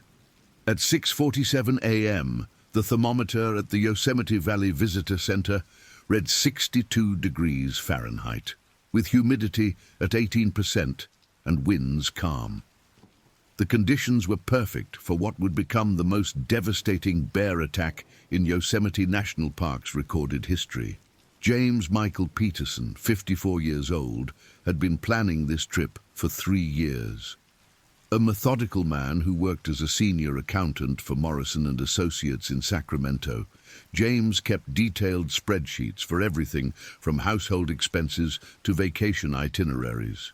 His wife, Linda Marie Peterson, 51, had initially resisted the idea of camping, preferring the controlled environment of hotel rooms with their reliable air conditioning and room service. But James had worn her down with his characteristic persistence, armed with glossy brochures showcasing Yosemite's natural wonders and detailed safety statistics that showed park visits were statistically safer than driving on Interstate 5. Linda worked as a registered nurse at Mercy General Hospital, specializing in pediatric care. She had seen enough trauma in her 26-year career to understand that statistics meant little when you became the exception. Still, she loved James enough to compromise, and their marriage of 28 years had been built on such mutual concessions. Their 2 children, Michael James Peterson, 25, and Sarah Elizabeth Peterson, 23, had both moved away for their careers, leaving James and Linda in the familiar empty nest phase that had prompted this rekindling adventure. The Petersons had arrived at Upper Pines Campground on August 10th, driving their metallic blue 2022 Honda CR-V packed with enough gear to sustain a small expedition. James had purchased everything new for the trip, from their REI Co-op half-dome 4+ tent to Linda's reluctantly accepted hiking boots. Their campsite, number 47, sat beneath a cluster of ponderosa pines, whose towering presence provided afternoon shade but allowed morning sunlight to filter through in dappled patterns that Linda had begun photographing with increasing enthusiasm. Their camping neighbors, Ryan Chen Wong and Melissa Ann Wong, represented everything the Petersons had once been. At 26 and 24 respectively, the newlyweds radiated the kind of effortless energy that comes from young bodies and unlimited optimism. They had been married exactly 47 days, having exchanged vows at the San Francisco Botanical Garden on June 27th, in a ceremony that Ryan's grandmother had blessed in Mandarin, while Melissa's Irish Catholic relatives offered their own prayers in English. Ryan worked as a software engineer for a startup called Neural Path Technologies, developing machine learning algorithms for autonomous vehicle navigation. His technical mind approached nature with the same systematic curiosity he applied to code, constantly asking questions about geological formations and wildlife behavior that impressed and occasionally exhausted his new wife. Melissa taught 4th grade at Lincoln Elementary School in Fremont, and her natural nurturing instincts had quickly endeared her to the Petersons, who saw in her echoes of their own daughter, Sarah. The young couple had chosen Yosemite for their mini honeymoon because they wanted an adventure that would create lasting memories without breaking their carefully managed budget. Ryan drove a 10-year-old Toyota Camry that had served him faithfully through college and his early career, while Melissa piloted a used Honda Civic that still carried the ghost of vanilla air freshener from its previous owner. Neither vehicle was particularly suited for mountain driving, but both had made the journey from the Bay Area without complaint. Dr. Harold Benjamin Martinez, 67, served as the unlikely nexus that would draw these two couples together. A retired geology professor from UC Davis, Dr. Martinez had been visiting Yosemite annually for 34 years, first with his late wife Carmen Elena Martinez, and for the past 6 years, alone. His weathered face told stories of countless outdoor adventures, and his encyclopedic knowledge of the park's natural history made him a sought-after companion for informal nature walks. Dr. Martinez traveled in a well-maintained 2018 Ford F-150, its bed equipped with a custom camping setup that he had designed and built himself. His campsite, number 52, had become something of a gathering place for other campers seeking information about hiking trails, weather conditions, or simply wanting to hear stories from someone who had witnessed the park's evolution over 3 decades. The professor had first noticed the Petersons on August 11th, when James had approached him with questions about the best vantage points for sunrise photography. Linda's initial shyness had melted away when Dr. Martinez had shared stories about his late wife's own journey from indoor preference to outdoor enthusiasm. By August 12th, the three had established a pattern of evening conversations around Dr. Martinez's carefully tended campfire, discussions that naturally expanded to include Ryan and Melissa when the young couple wandered over seeking advice about their planned hike to Vernal Fall. Thomas William Bradley, 38, and Jennifer Lynn Bradley, 35, occupied campsite 41 with their 3 children. Emma Rose Bradley, 12, Jackson Thomas Bradley, 9, and Sophia Marie Bradley, 6. The Bradley family represented organized chaos incarnate, their campsite a testament to the logistical complexities of traveling with children. Thomas worked as a middle school science teacher in Modesto, while Jennifer managed the household and worked part-time as a freelance graphic designer. The Bradley children had quickly established themselves as the unofficial entertainment committee for their section of the campground. Emma, approaching 13 with all the complexity that age implies, alternated between mature helpfulness and eye-rolling exasperation at her parents' camping inexperience. Jackson possessed the kind of boundless energy that sent him ranging throughout the campground on his bicycle, collecting interesting rocks and befriending every camper willing to engage with his endless questions. Sophia, the baby of the family, had initially been overwhelmed by the outdoor environment, but had gradually warmed to the adventure under the patient guidance of her older siblings.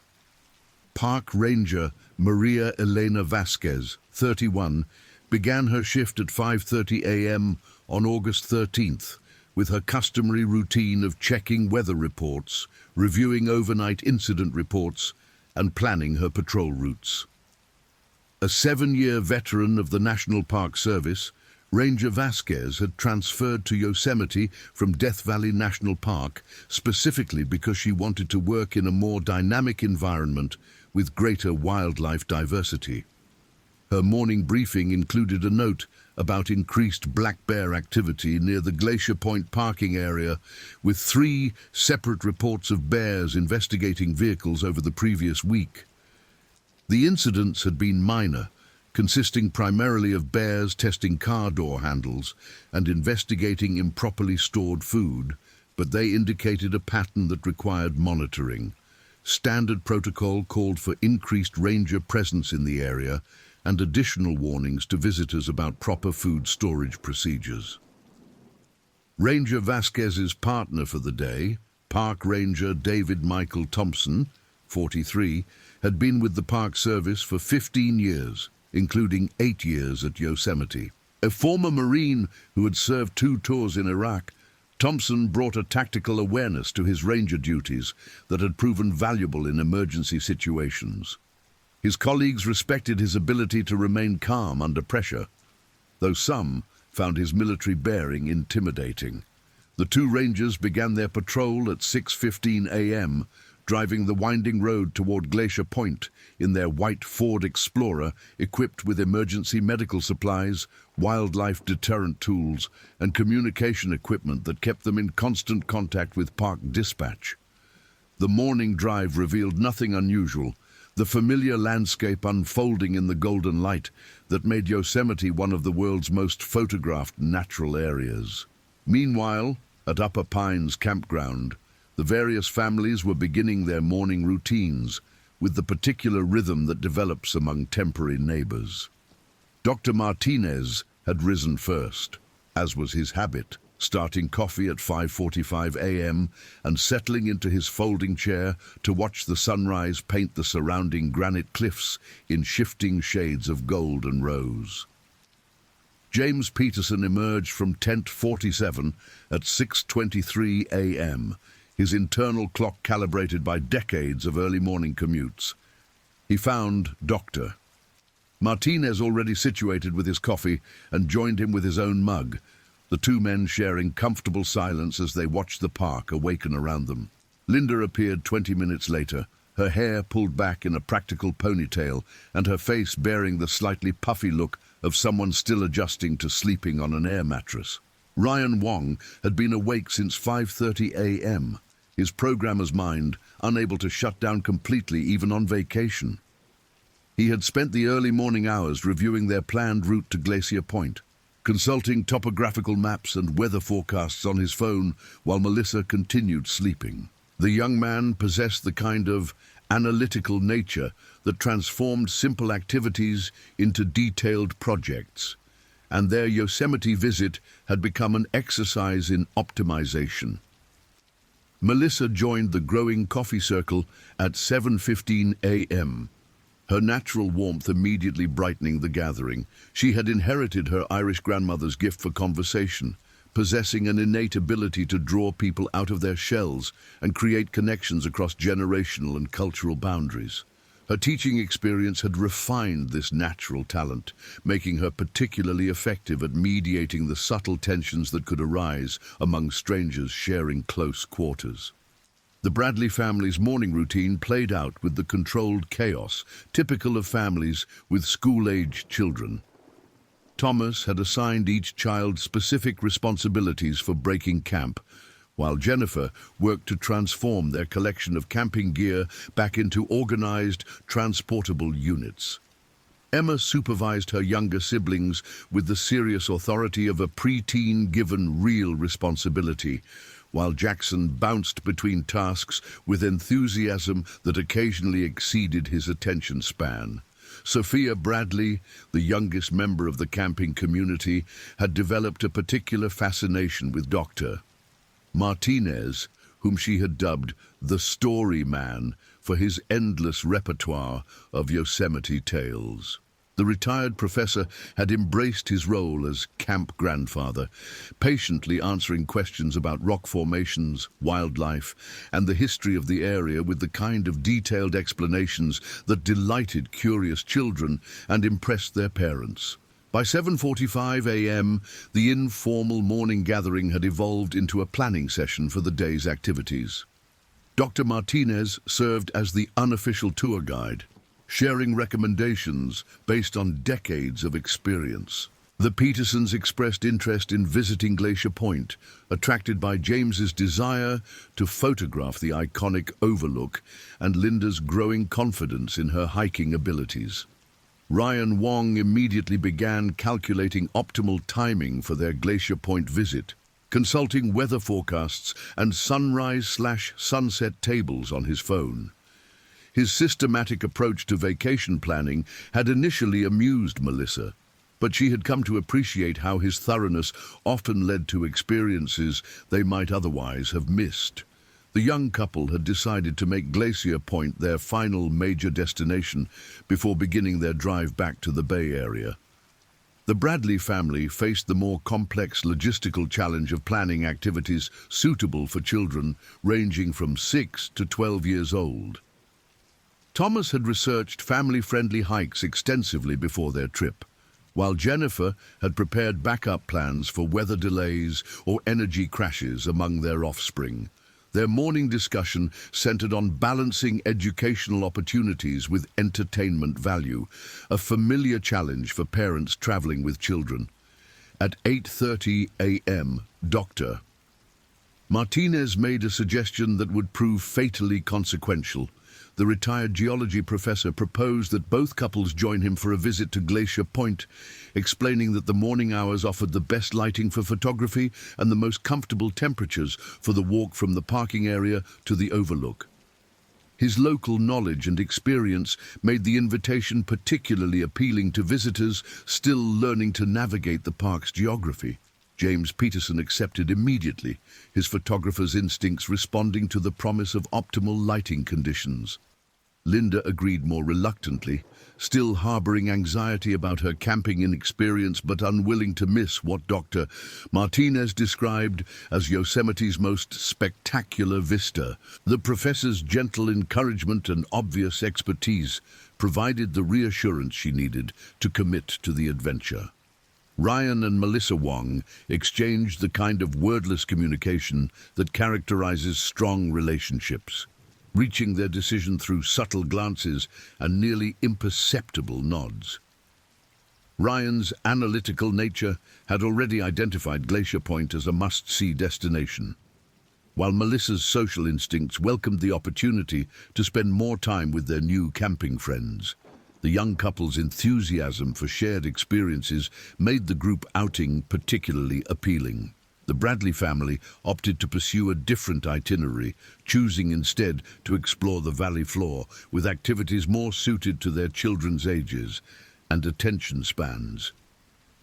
Thomas and Jennifer had learned through experience that forcing young children into adult-oriented activities often resulted in meltdowns that spoiled everyone's enjoyment. Their decision to separate from the group would later be recognized as life-saving. Departure preparations began in earnest at 9:15 a.m., with each party gathering supplies for their respective adventures. Dr. Martinez moved with the practiced efficiency of an experienced outdoorsman. His day pack containing emergency supplies, field guides, and the kind of redundant safety equipment that comes from decades of solo wilderness travel. His preparation routine had become almost ritualistic, each item checked and double-checked before being secured in its designated compartment. James Peterson approached packing with characteristic thoroughness, consulting multiple checklists and weather reports before selecting their supplies. His camera bag contained 3 different lenses, extra batteries, memory cards, and cleaning supplies, representing an investment of nearly $4,000 in photography equipment. Linda contributed practical items like sunscreen, first aid supplies, and snacks, her nursing background manifesting in preparedness for medical emergencies. Ryan Wong's packing process reflected his engineering mindset, with every item serving multiple purposes and arranged for optimal weight distribution. His backpack contained navigation tools, emergency communication devices, and enough energy bars to sustain them through unexpected delays. Melissa added feminine touches like wet wipes and hand sanitizer, along with a small notebook where she had been recording their vacation memories. The 3 vehicles departed Upper Pines Campground in convoy formation at 10:23 a.m., with Dr. Martinez leading in his Ford F-150, followed by the Petersons in their Honda CR-V, and Ryan and Melissa bringing up the rear in their Toyota Camry. The drive to Glacier Point would take approximately 45 minutes under normal conditions, following the Wawona Road south before turning east on Glacier Point Road. The journey began uneventfully, the small caravan winding through the park's lower elevations, where ponderosa pines gave way to mixed coniferous forest. Dr. Martinez maintained a conservative pace, his experience teaching him that Yosemite's mountain roads demanded respect regardless of driver experience or vehicle capability. The professor used his CB radio to provide running commentary about geological features and historical landmarks, though only his Ford was equipped to receive the transmissions. James Peterson drove with the careful attention of someone operating an unfamiliar vehicle in challenging terrain. The Honda CR-V handled the mountain roads adequately, though Linda gripped the door handle during sharp turns and steep grades. Her nursing background had exposed her to enough motor vehicle accident victims to maintain healthy respect for mountain driving hazards. The couple's conversation during the drive focused on photography opportunities and Dr. Martinez's extensive knowledge of the area.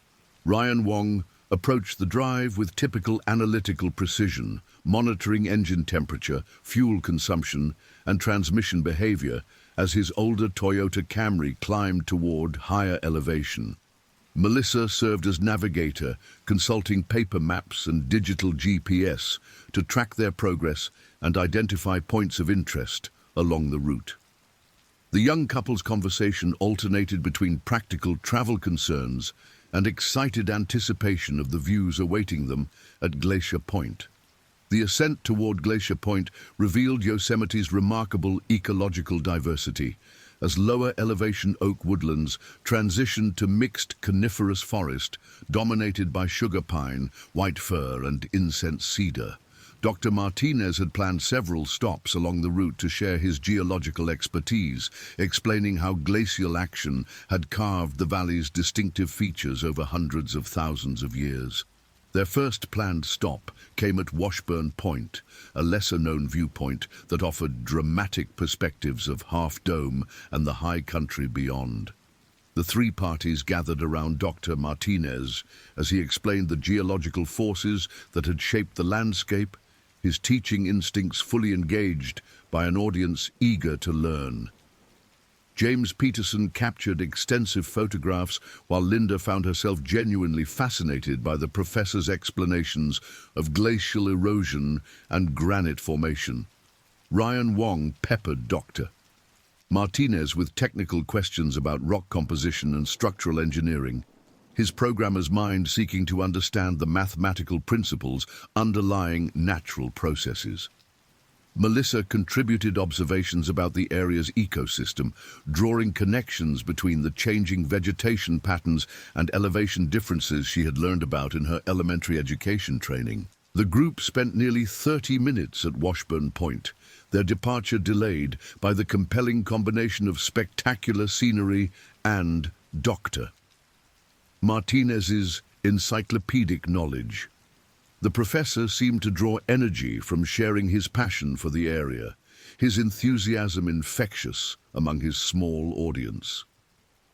James Peterson shot 3 full memory cards worth of photographs, while Linda found herself genuinely enjoying what she had initially approached as an obligation to her husband's interests. Their convoy resumed at 11:47 a.m., continuing the final ascent toward Glacier Point through increasingly spectacular terrain. The road wound through dense forest, punctuated by granite outcroppings that hinted at the dramatic vistas awaiting them. Dr. Martinez's CB radio commentary continued, though his audience could only receive fragments of his geological lectures through the static-filled transmissions. The approach to Glacier Point revealed increasing evidence of bear activity, though none of the 3 drivers possessed sufficient experience to recognize the signs. Overturned garbage cans, scattered debris, and claw marks on wooden signs indicated a substantial bear presence in the area, but urban visitors typically interpreted such evidence as simple vandalism or wind damage. At 12:15 p.m., their small convoy crested the final ridge before Glacier Point, revealing the parking area that would become the site of unprecedented carnage within the next 6 hours. The paved parking lot stretched across a granite plateau, surrounded by towering trees and offering spectacular views of Half Dome, Yosemite Valley, and the High Sierra beyond. Approximately 40 vehicles occupied the roughly 100 available parking spaces, representing a moderate crowd for a summer Tuesday. Dr. Martinez selected a parking spot near the eastern edge of the lot, positioning his Ford F-150 to take advantage of afternoon shade while maintaining easy access to the main trail. His decades of Yosemite experience had taught him to consider factors beyond simple convenience when choosing parking locations. The professor's spot offered quick exit access and positioned his truck away from the heaviest pedestrian traffic. James Peterson parked their Honda CR-V 3 spaces away from Dr.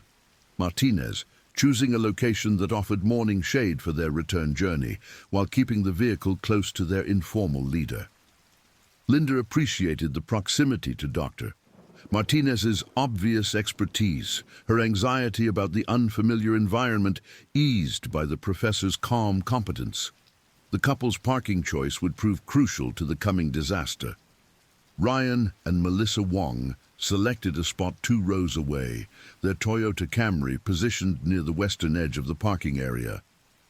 Ryan's choice reflected his systematic approach to logistics, selecting a location that minimized walking distance to the overlook while avoiding the congestion near the main entrance. The young couple's parking decision would place them directly in the path of the approaching catastrophe. The Glacier Point parking area on August 13th hosted a diverse collection of visitors representing the broad appeal of Yosemite's natural wonders. Families with young children occupied minivans and SUVs loaded with camping gear and recreational equipment. Serious photographers had arrived in vehicles equipped with specialized storage for expensive camera equipment. International tourists navigated rental cars while consulting maps and guidebooks printed in multiple languages.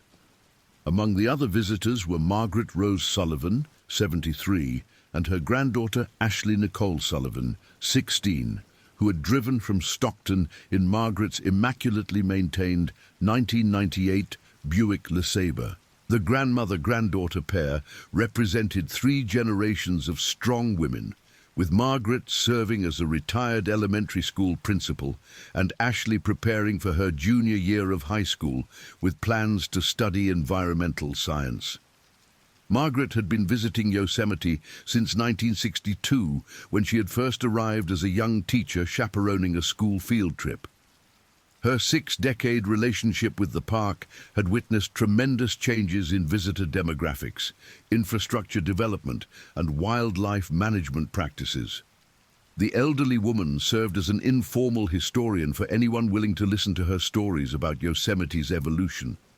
Ashley Sullivan possessed the kind of environmental awareness that had become characteristic of her generation, approaching nature with both scientific curiosity and emotional connection.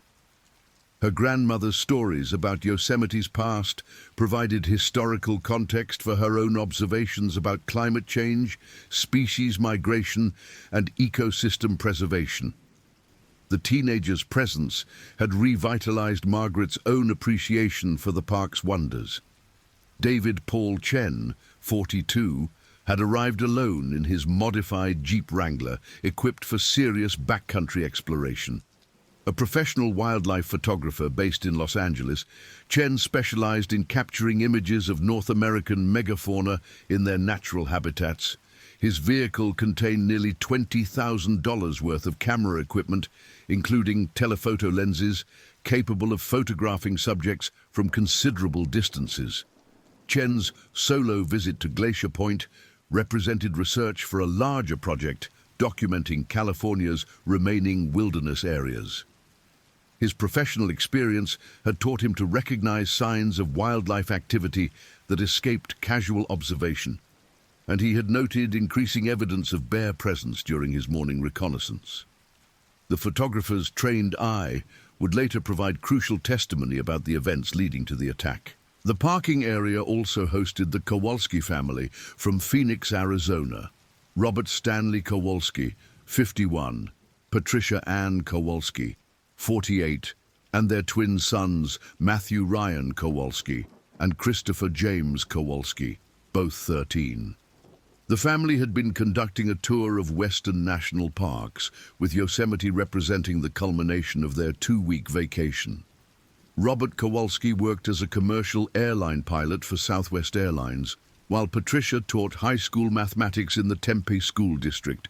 Their sons had inherited their father's technical precision and their mother's analytical thinking, making them ideal companions for educational travel. The family's Suburban was packed with camping gear and educational materials that Patricia used to supplement their national park experiences.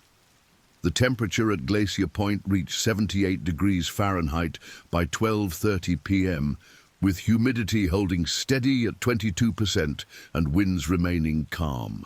The weather conditions were perfect for outdoor activities, with clear skies providing unlimited visibility and comfortable temperatures encouraging extended exploration. The atmospheric conditions would later prove crucial to the rapid escalation of the coming disaster.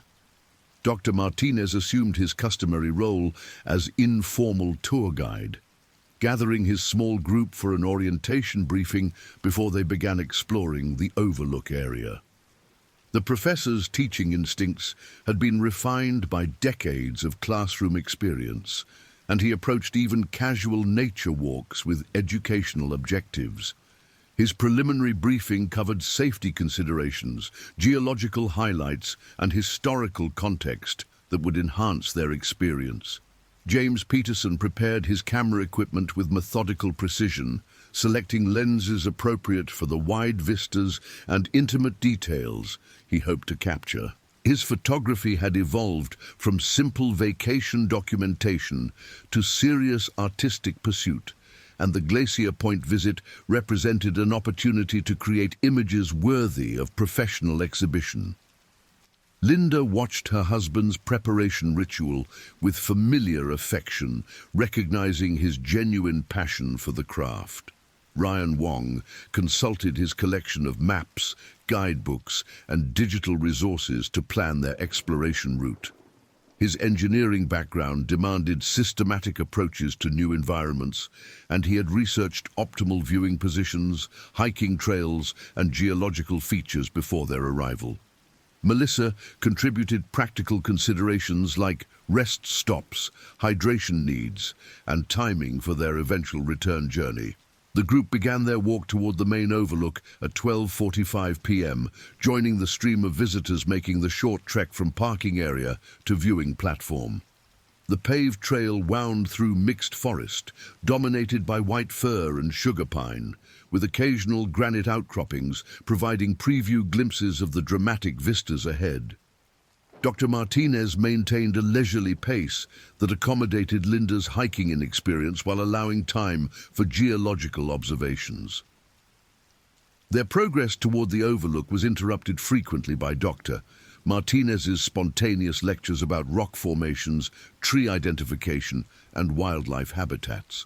The professor's enthusiasm for natural history proved infectious, transforming a simple walk into an educational adventure that engaged all three of his companions. James Peterson documented their journey with extensive photographs, while Linda found herself genuinely fascinated by aspects of nature she had previously overlooked. Ryan Wong's questions about engineering applications of geological principles sparked detailed discussions about stress distribution in granite formations and the mathematical relationships underlying natural processes. His systematic approach to learning complemented Dr. Martinez's teaching style, creating educational dialogues that Melissa found both entertaining and enlightening. The young woman contributed her own observations about plant communities and wildlife adaptations drawn from her elementary education background. The main overlook at Glacier Point revealed one of North America's most spectacular panoramic vistas, with Half Dome dominating the eastern horizon and Yosemite Valley spreading beneath them like a geological textbook illustration. The viewing platform accommodated approximately 50 visitors, with safety railings preventing access to the sheer cliff faces that dropped more than 3,000 feet to the valley floor. Dr. Martinez positioned his group at the eastern end of the overlook, where morning shadows provided relief from the increasingly intense sunlight, while offering optimal views of Half Dome's northwest face. The professor's choice of location reflected his experience managing group activities, selecting a position that maximized scenic opportunities while minimizing crowding with other visitors. James Peterson entered what Linda privately called his photography trance, becoming completely absorbed in capturing images that would do justice to the spectacular scenery. His systematic approach involved shooting multiple exposures of each composition, experimenting with different focal lengths and lighting conditions. The photographer's concentration was so complete that Linda often had to physically touch his arm to get his attention. Linda Peterson found herself unexpectedly moved by the grandeur of the natural setting, her urban sensibilities overwhelmed by the scale and beauty of the granite landscape. Her nursing background had taught her to focus on human concerns and medical needs, but the overlook experience expanded her awareness to encompass broader natural systems. The revelation surprised her with its emotional intensity. Ryan Wong immediately began calculating the engineering challenges involved in constructing observation platforms on sheer cliff faces, his technical mind seeking to understand the structural principles underlying their viewing position. Melissa watched her new husband with affectionate amusement, recognizing his need to analyze and comprehend rather than simply experience. The young woman's teaching instincts helped her appreciate different learning styles and processing methods, The group spent nearly 2 hours at the main overlook, their visit extended by Dr. Martinez's detailed explanations of geological history, James Peterson's exhaustive photography session, and the compelling beauty of the setting. Linda Peterson surprised herself by requesting that they explore additional viewpoints, her initial reluctance completely overcome by growing fascination with the natural environment. At 2:50 p.m., they began the return walk to the parking area, retracing their path through the mixed forest while continuing discussions about geology, photography, and natural history. Dr. Martinez noted subtle changes in wildlife activity, observing that birdsong had decreased and small mammals seemed less active than during their morning arrival. His decades of outdoor experience had taught him to recognize environmental shifts that might indicate approaching weather changes or wildlife movement. The professor's observations about decreased bird activity reflected an ecological reality he couldn't fully interpret. The forest's resident bird species had detected chemical signals indicating significant predator presence in the immediate area, triggering instinctive behavioral responses that reduced their visibility and vocal activity. Dr. Martinez recognized the pattern without understanding its specific cause. James Peterson continued photographing during their return journey, capturing intimate details of forest ecology that complemented his dramatic landscape images. His artistic vision had been inspired by the morning's experiences, and he approached even common subjects with renewed creative energy. Linda watched her husband's enthusiasm with growing appreciation for his artistic passion. Ryan Wong maintained his systematic documentation of their visit, recording GPS coordinates, elevation readings, and detailed notes about geological features they had observed. His engineering background demanded precise record-keeping, and he approached even recreational activities with professional thoroughness. Melissa contributed artistic sketches and written observations that would help them remember the emotional aspects of their experience. Their arrival at the parking area at 3:15 p.m. revealed increased activity among other visitors, with new arrivals claiming parking spaces as earlier visitors departed for other destinations.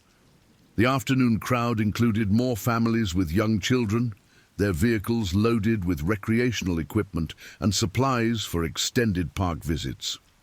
The demographic shift toward family groups would prove crucial to the severity of the coming attack. Dr. Martinez suggested a brief rest period before beginning their drive back to Upper Pines campground, recognizing that Linda Peterson needed time to process the morning's experiences and rehydrate after their extended walk. The professor's consideration for group dynamics had been refined by decades of managing student field trips, and he instinctively recognized when participants needed recovery time. The three couples settled into portable chairs around Dr. Martinez's Ford F-150, sharing snacks and water while discussing their morning's experiences. The informal debriefing session allowed each participant to process their observations and ask questions about subjects that had captured their particular interest. James Peterson shared his most successful photographs on his camera's LCD screen, while Linda expressed surprise at her own enjoyment of the hiking experience. Ryan Wong consulted his digital resources to research additional Yosemite destinations they might visit during their remaining vacation time, his systematic approach to trip planning shifting into optimization mode. Melissa contributed practical considerations about timing, logistics, and energy levels that would affect their ability to pursue additional adventures. The young couple's collaborative decision-making process impressed their older companions. Their discussion was interrupted at 3:47 p.m. by the distant sound of breaking glass, followed by raised voices from the western section of the parking area.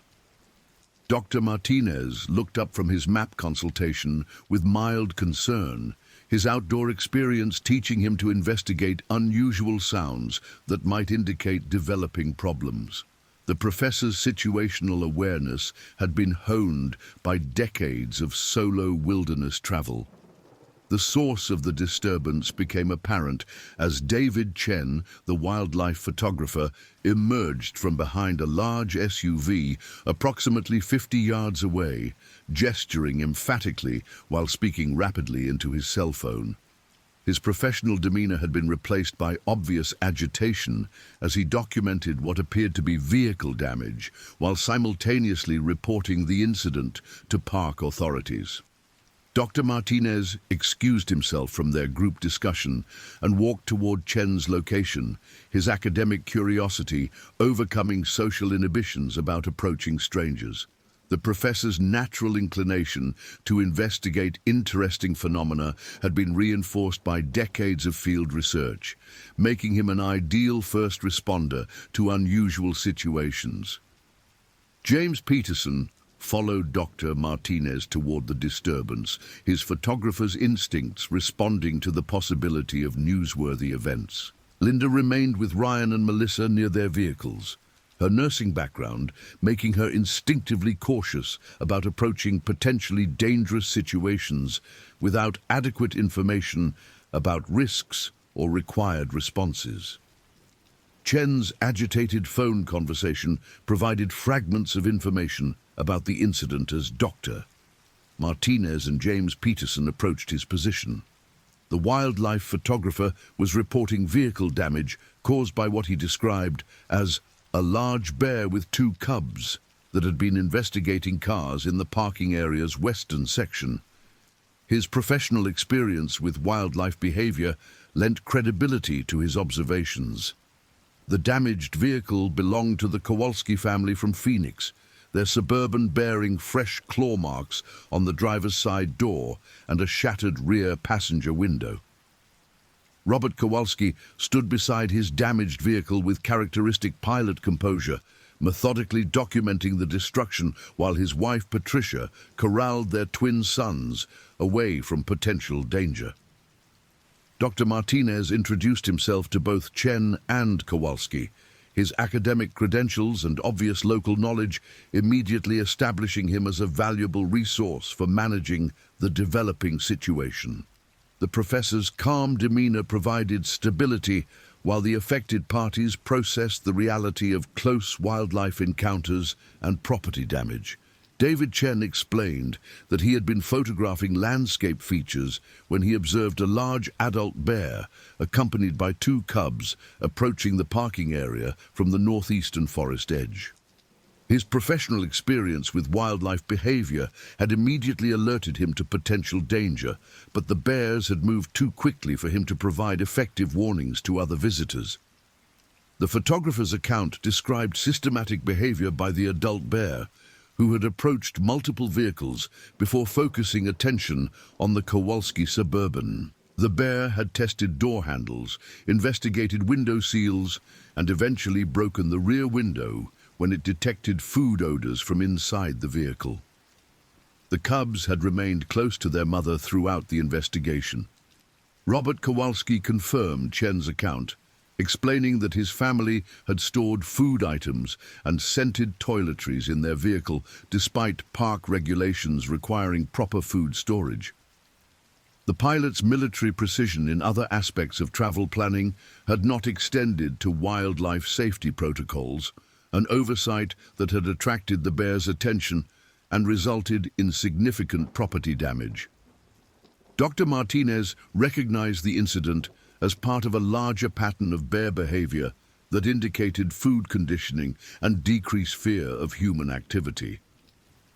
His decades of Yosemite experience had witnessed the evolution of bear-human interactions, and he understood that the current situation represented escalation beyond simple property damage toward genuine public safety concerns. The professor used his cell phone to contact Park Service Dispatch, providing detailed information about the bear sighting, current location, and behavioral observations that would help rangers assess appropriate response measures. His academic background and local knowledge gave his report credibility that would prioritize official response to the developing situation. James Peterson had been photographing the damaged vehicle and surrounding area when movement at the forest edge caught his attention through his telephoto lens. Approximately 200 yards northeast of their current position, three dark shapes were moving through the trees with purpose that suggested ongoing interest in the parking area and its human occupants. The photographer's telephoto lens revealed details invisible to naked eye observation, showing an adult female bear of considerable size, accompanied by two cubs that appeared to be approximately 8 months old, based on their proportional development. The adult bear's behavior indicated systematic hunting patterns rather than random foraging, suggesting intelligence and experience that made her particularly dangerous. Dr. Martinez examined James Peterson's camera display, his expertise in animal behavior confirming the photographer's observations about the bear's continued presence and apparent interest in returning to the parking area. The professor's academic knowledge of bear behavior indicated that the family group's systematic approach to vehicle investigation represented learned behavior that would likely continue until deterred by substantial intervention. The developing situation required immediate notification of other parking area visitors, but Dr. Martinez recognized the challenge of communicating danger without creating panic that might provoke aggressive responses from the bears. His experience managing student groups had taught him the importance of clear, calm communication during emergency situations. Ryan Wong had remained with Linda Peterson and Melissa near their vehicles, but his engineering mindset had been analyzing the implications of the bear encounter based on fragments of conversation he could overhear. The young man's systematic approach to problem-solving had identified multiple risk factors that suggested the situation might escalate beyond simple property damage.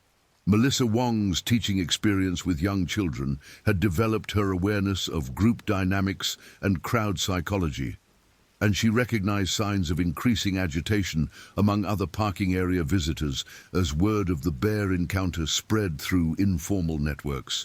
Her professional instincts warned her that panic responses might create additional dangers beyond the wildlife threat. Linda Peterson's nursing background had taught her to recognize medical emergency potential in developing situations, and she began mentally inventorying their available first aid supplies and evacuation options. Her professional training had included trauma response protocols, but wilderness settings presented unique challenges that urban emergency procedures did not address. At 4:12 p.m., Park Ranger Maria Vasquez received Dr. Martinez's report through dispatch and immediately redirected her patrol toward Glacier Point with emergency response protocols activated. Her 7 years of park service experience had included multiple bear encounters, but reports of systematic vehicle investigation by a female with cubs indicated elevated danger that required immediate professional intervention. Ranger David Thompson accompanied Vasquez in their patrol vehicle, his military background providing tactical awareness that complemented her wildlife management expertise. The two rangers represented the most experienced wildlife response team available, and their combined skills would be crucial for managing the developing emergency situation. The ranger response time from their patrol location near Washburn Point to Glacier Point was approximately 12 minutes under emergency driving conditions. But communication delays and report processing meant that immediate professional assistance remained unavailable. Parking area visitors would need to rely on their own resources and informal leadership until official help arrived. Dr. Martinez assumed informal command of the developing situation, his academic authority and local knowledge making him the most qualified civilian present to coordinate response efforts. The professor's decades of wilderness experience had prepared him for emergency leadership roles, though nothing in his background had involved managing large groups during active wildlife threats.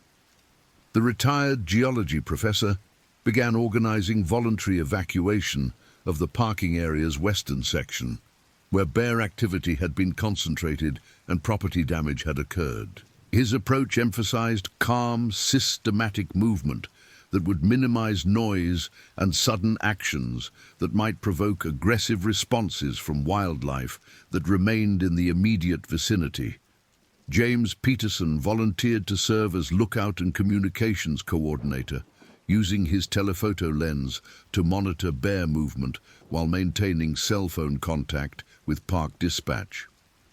The photographer's equipment provided surveillance capabilities beyond normal human observation, making him valuable for tracking wildlife locations and behavioral changes. Linda Peterson established a triage station near the parking area's eastern edge, positioning their first aid supplies and emergency equipment where they would be accessible if injuries occurred.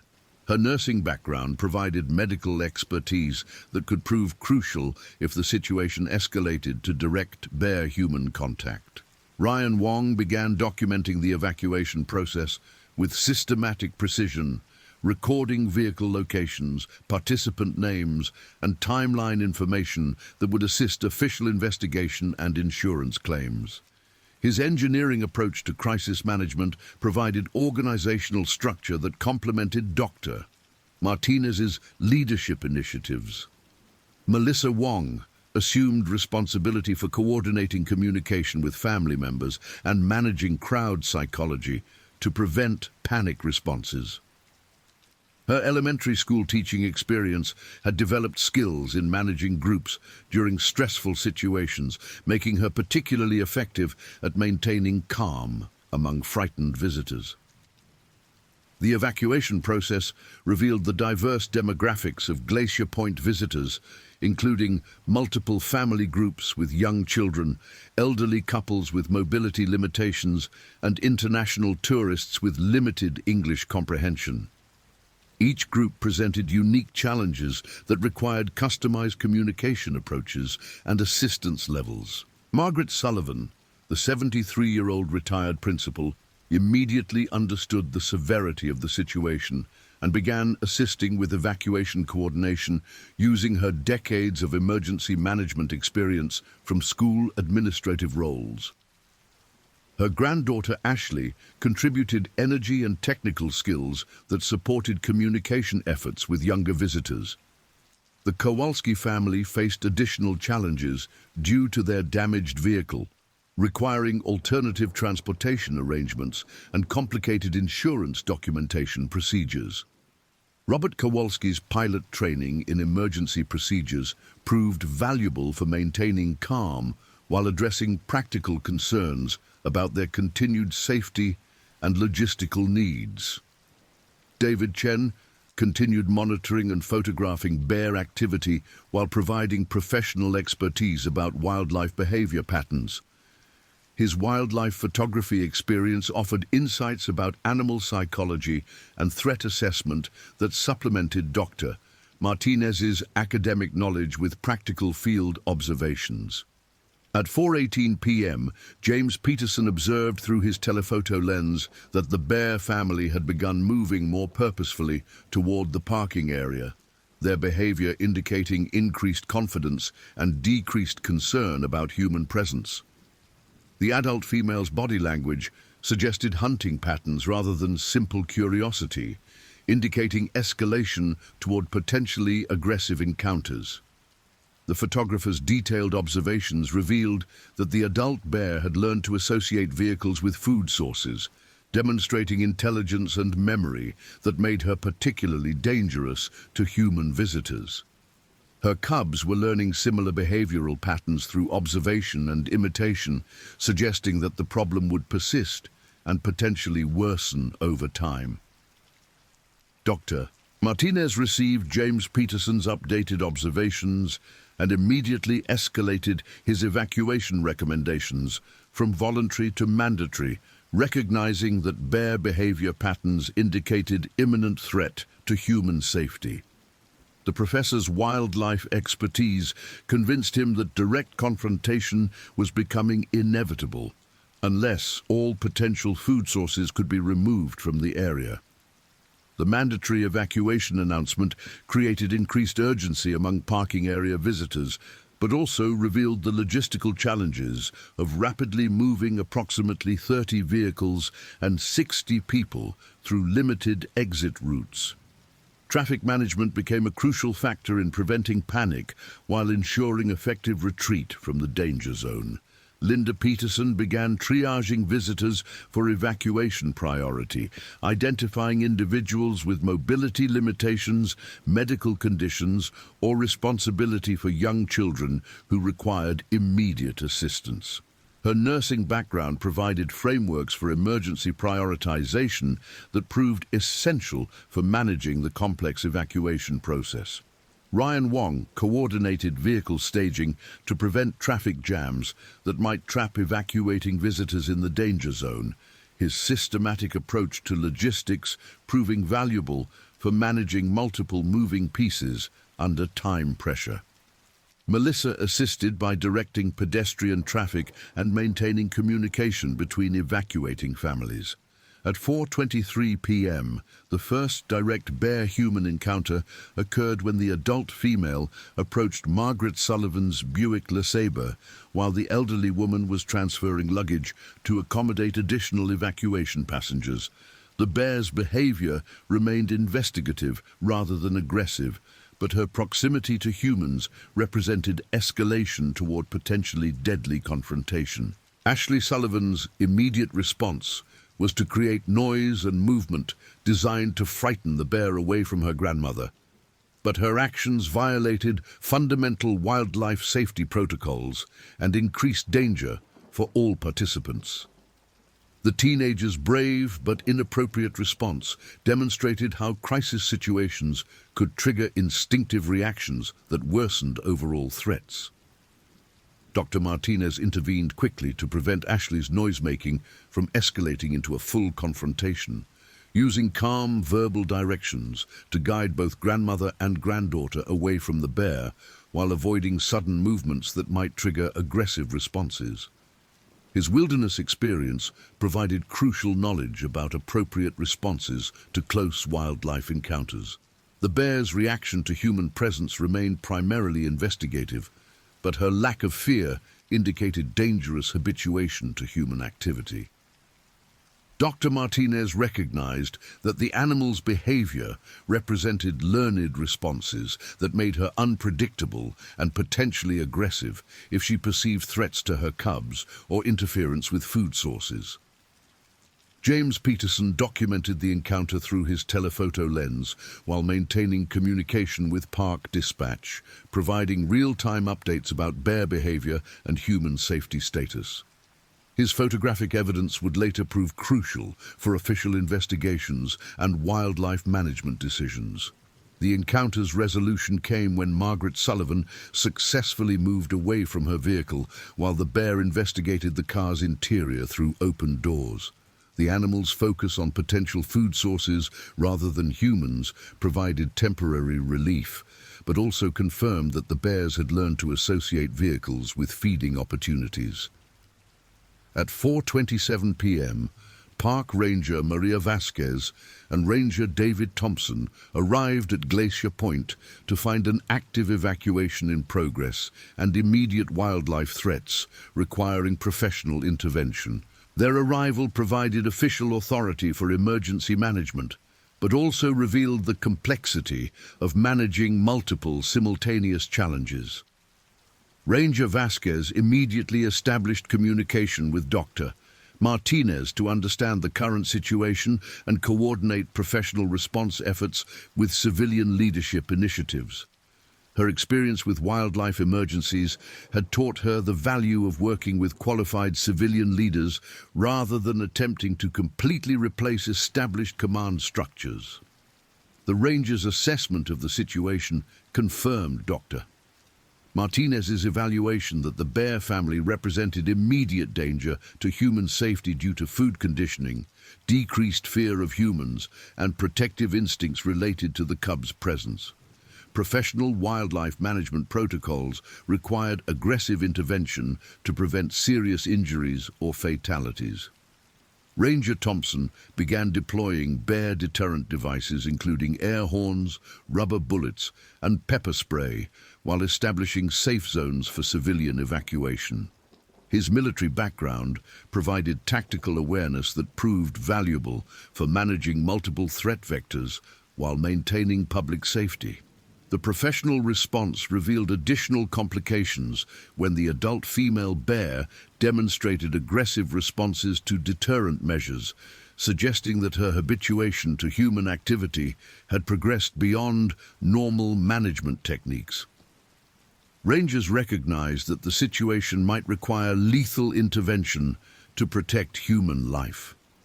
At 4:31 p.m., the critical escalation began when the adult bear, now identified by rangers as a habituated female, known to park authorities from previous encounters, abandoned vehicle investigation and began systematic movement toward concentrated human activity in the parking area's eastern section, where evacuation operations were centered. The bear's behavioral shift from foraging to potential predatory behavior triggered immediate crisis response protocols as rangers recognized that deterrent measures had failed to modify the animal's approach toward human targets. The female's protective instincts regarding her cubs had been escalated by noise and movement associated with evacuation activities. Dr. Martinez observed the behavioral change and immediately ordered accelerated evacuation procedures, recognizing that his academic knowledge of animal behavior indicated imminent attack potential. His decades of wilderness experience had never included direct confrontation with aggressive bears, but his theoretical understanding provided frameworks for threat assessment. James Peterson continued documenting the developing attack through his telephoto lens while maintaining communication with emergency dispatch, his photographer's instincts competing with survival awareness as the situation escalated beyond simple wildlife encounter toward life-threatening emergency. Linda Peterson prepared her medical supplies for trauma treatment while positioning herself to provide immediate care for attack victims, her nursing background preparing her for injury scenarios that other participants could not psychologically process. Her professional training included experience with animal attack injuries from her hospital work. The cubs' behavior became increasingly agitated as they sensed their mother's elevated stress levels, their own defensive instincts triggered by the combination of human activity, loud noises, and their parents' aggressive posturing. The young bear's unpredictable responses added additional threat vectors that complicated evacuation planning. Ryan Wong continued coordinating vehicular evacuation while recognizing that the timing situation had become critical, his systematic approach to logistics competing with emotional stress as the reality of immediate danger became apparent. Melissa maintained communication with evacuating families, while fighting her own rising panic about their exposure to attack. At 4:34 p.m., the adult female bear made her final approach toward the evacuation staging area, her behavior indicating definitive commitment to aggressive confrontation rather than continued investigation. Rangers recognized that the situation had progressed beyond deterrent measures toward immediate lethal force requirements.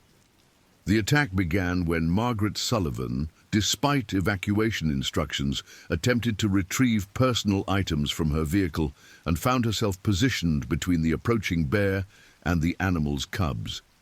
The elderly woman's decision to return for belongings violated evacuation protocols and created the trigger incident that escalated investigation into active predation. The adult female bear's protective instincts interpreted Margaret's position as a threat to her cubs, triggering immediate aggressive response that transformed the situation from potential danger into active attack. The animal's charge covered approximately 20 yards in less than 3 seconds, demonstrating the explosive speed that makes bear attacks so devastating. Ashley Sullivan's scream as she witnessed her grandmother's peril created additional chaos that disrupted ranger response coordination and triggered panic responses among other evacuation participants. The teenager's emotional reaction was completely understandable, but contributed to the confusion that complicated professional emergency management. Dr. Martinez attempted to intervene by creating noise and movement designed to distract the bear from Margaret Sullivan, but his academic knowledge proved inadequate for managing the reality of an active attack situation. The professor's brave attempt at intervention placed him in immediate danger while failing to modify the bear's aggressive behavior. The initial impact occurred at 4:34:17 p.m. when the adult female bear struck Margaret Sullivan with sufficient force to knock the elderly woman to the ground and cause immediate incapacitation. The animal's claws inflicted deep lacerations across Margaret's back and shoulders, while her weight caused crush injuries to the victim's rib cage.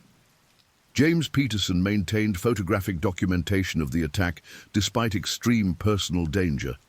His telephoto lens capturing images that would later provide crucial evidence for wildlife management investigations and legal proceedings. The photographer's professional instincts overrode survival awareness as he documented unprecedented wildlife attack footage.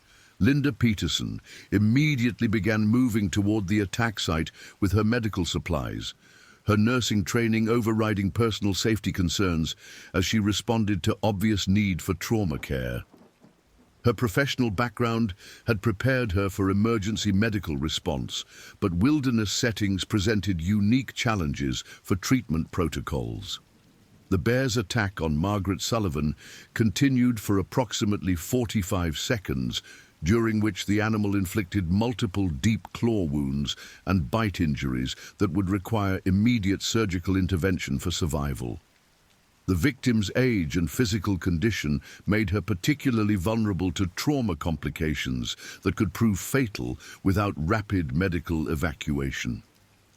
Ashley Sullivan's attempts to assist her grandmother by throwing rocks and creating noise violated all wildlife safety protocols while placing herself in immediate danger of becoming a secondary attack victim.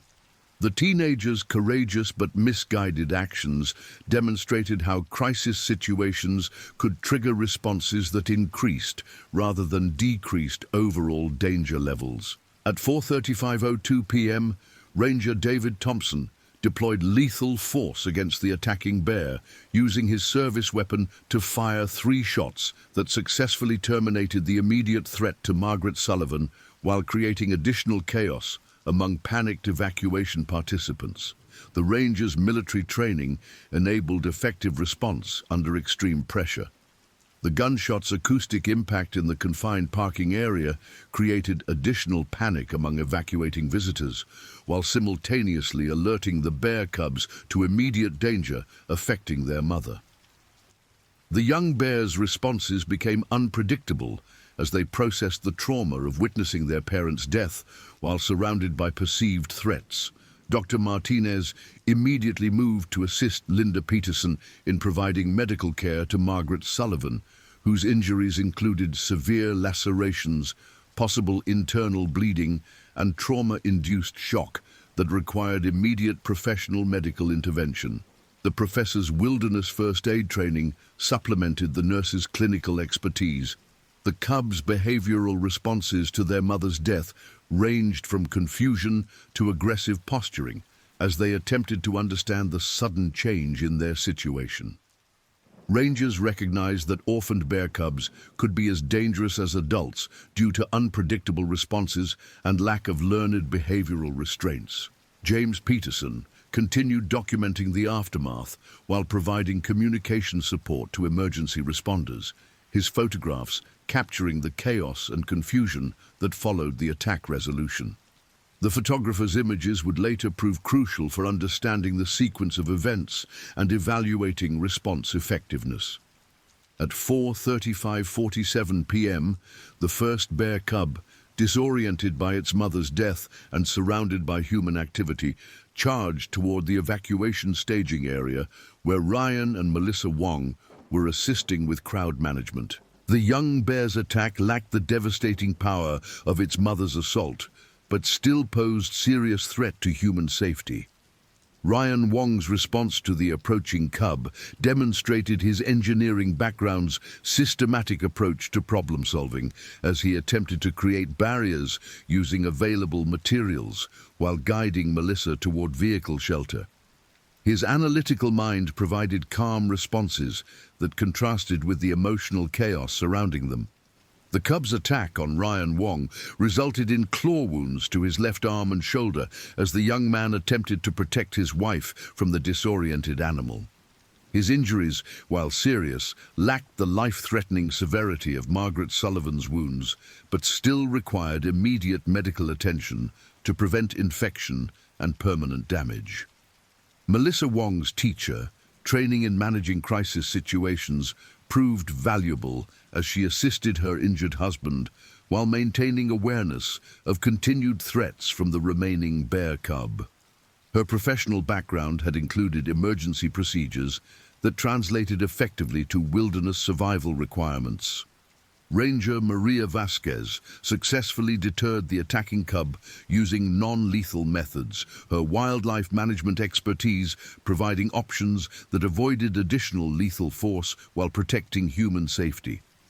The ranger's experience with bear behavior enabled effective intervention that resolved the immediate threat without creating additional complications. At 4:36:31 p.m., the second bear cub, now completely disoriented and separated from all familiar reference points, began erratic movement patterns that brought it into contact with the Kowalski family's damaged vehicle, where Robert and Patricia Kowalski were attempting to secure their belongings while their twin sons waited in a neighboring car. Patricia Kowalski's attempt to protect her children by creating physical barriers between them and the approaching cub placed her in direct confrontation with the frightened animal. Her maternal instincts overrode safety protocols as she positioned herself between perceived threat and her offspring, triggering the cub's own defensive responses. The attack on Patricia Kowalski occurred at 4:36:58 p.m., when the disoriented cub interpreted her protective stance as aggressive behavior and responded with claws and teeth that inflicted serious wounds to her arms and torso. The teacher's injuries required immediate medical attention, but lacked the life-threatening severity of previous attacks.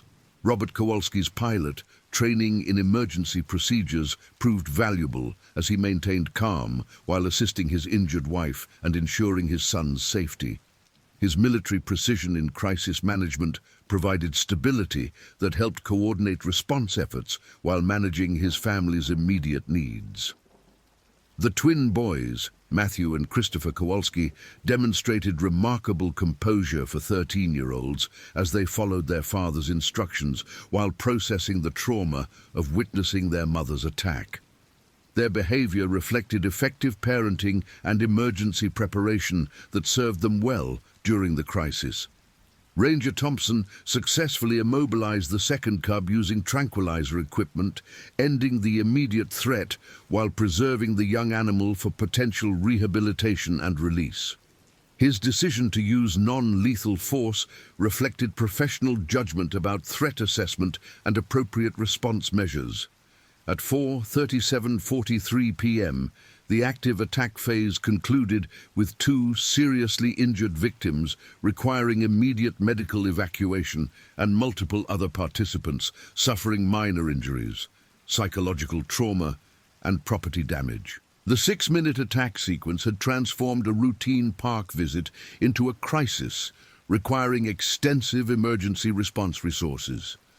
Dr. Martinez coordinated triage efforts by prioritizing Margaret Sullivan for immediate helicopter evacuation due to the severity of her injuries and her advanced age, which made her particularly vulnerable to trauma complications. His academic medical background provided frameworks for emergency prioritization under resource constraints. Linda Peterson provided direct medical care to Patricia Kowalski while maintaining monitoring of Margaret Sullivan's condition. her nursing expertise proving crucial for stabilizing victims until professional emergency medical services could assume responsibility. Her trauma experience enabled effective wound care and shock prevention. James Peterson's documentation of the entire attack sequence provided unprecedented footage of bear attack behavior that would later prove valuable for wildlife management research, legal proceedings, and emergency response training. His photographs captured details invisible to participants focused on survival and response activities. Ryan Wong's systematic approach to crisis management continued despite his own injuries as he maintained communication logs, documented participant information, and coordinated with emergency responders. His engineering background provided organizational skills that proved valuable during chaotic circumstances. Melissa Wong's teaching experience proved valuable for managing crowd psychology and coordinating with families affected by the incident, her professional background providing frameworks for communication and support during traumatic circumstances. Her calm presence helped stabilize other participants' emotional responses. The first emergency medical helicopter arrived at 4:51 p.m., landing in a cleared section of the parking area that had been prepared by rangers and civilian volunteers. The medical crew's arrival provided professional trauma care capabilities that exceeded wilderness first aid resources available at the scene.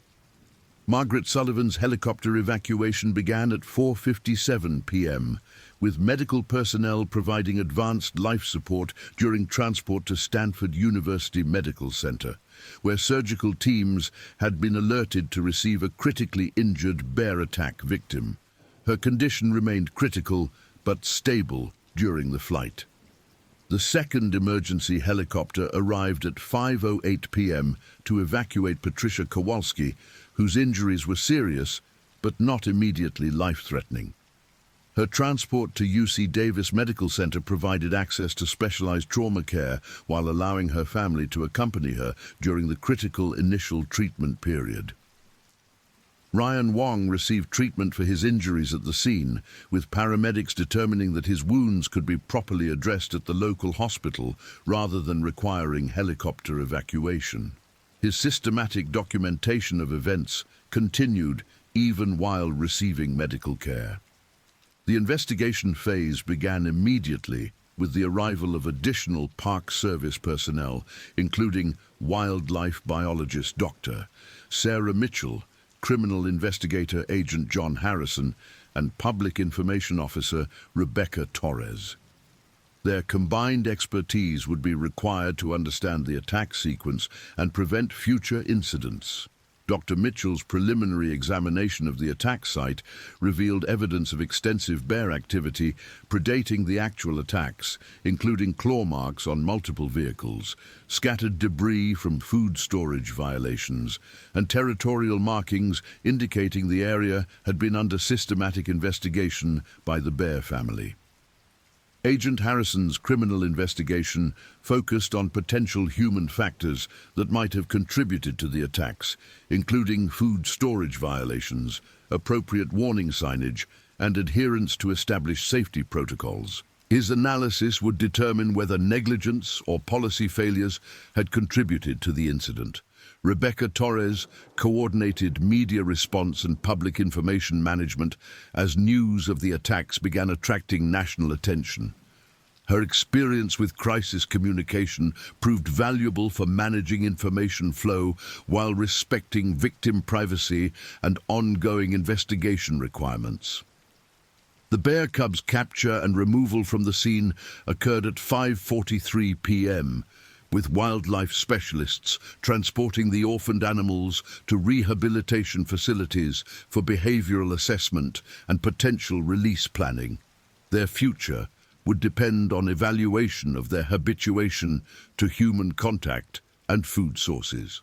Dr. Martinez provided detailed statements to investigators about the events leading to the attacks, his academic expertise and eyewitness observations offering crucial insights into bear behavior patterns and human response effectiveness.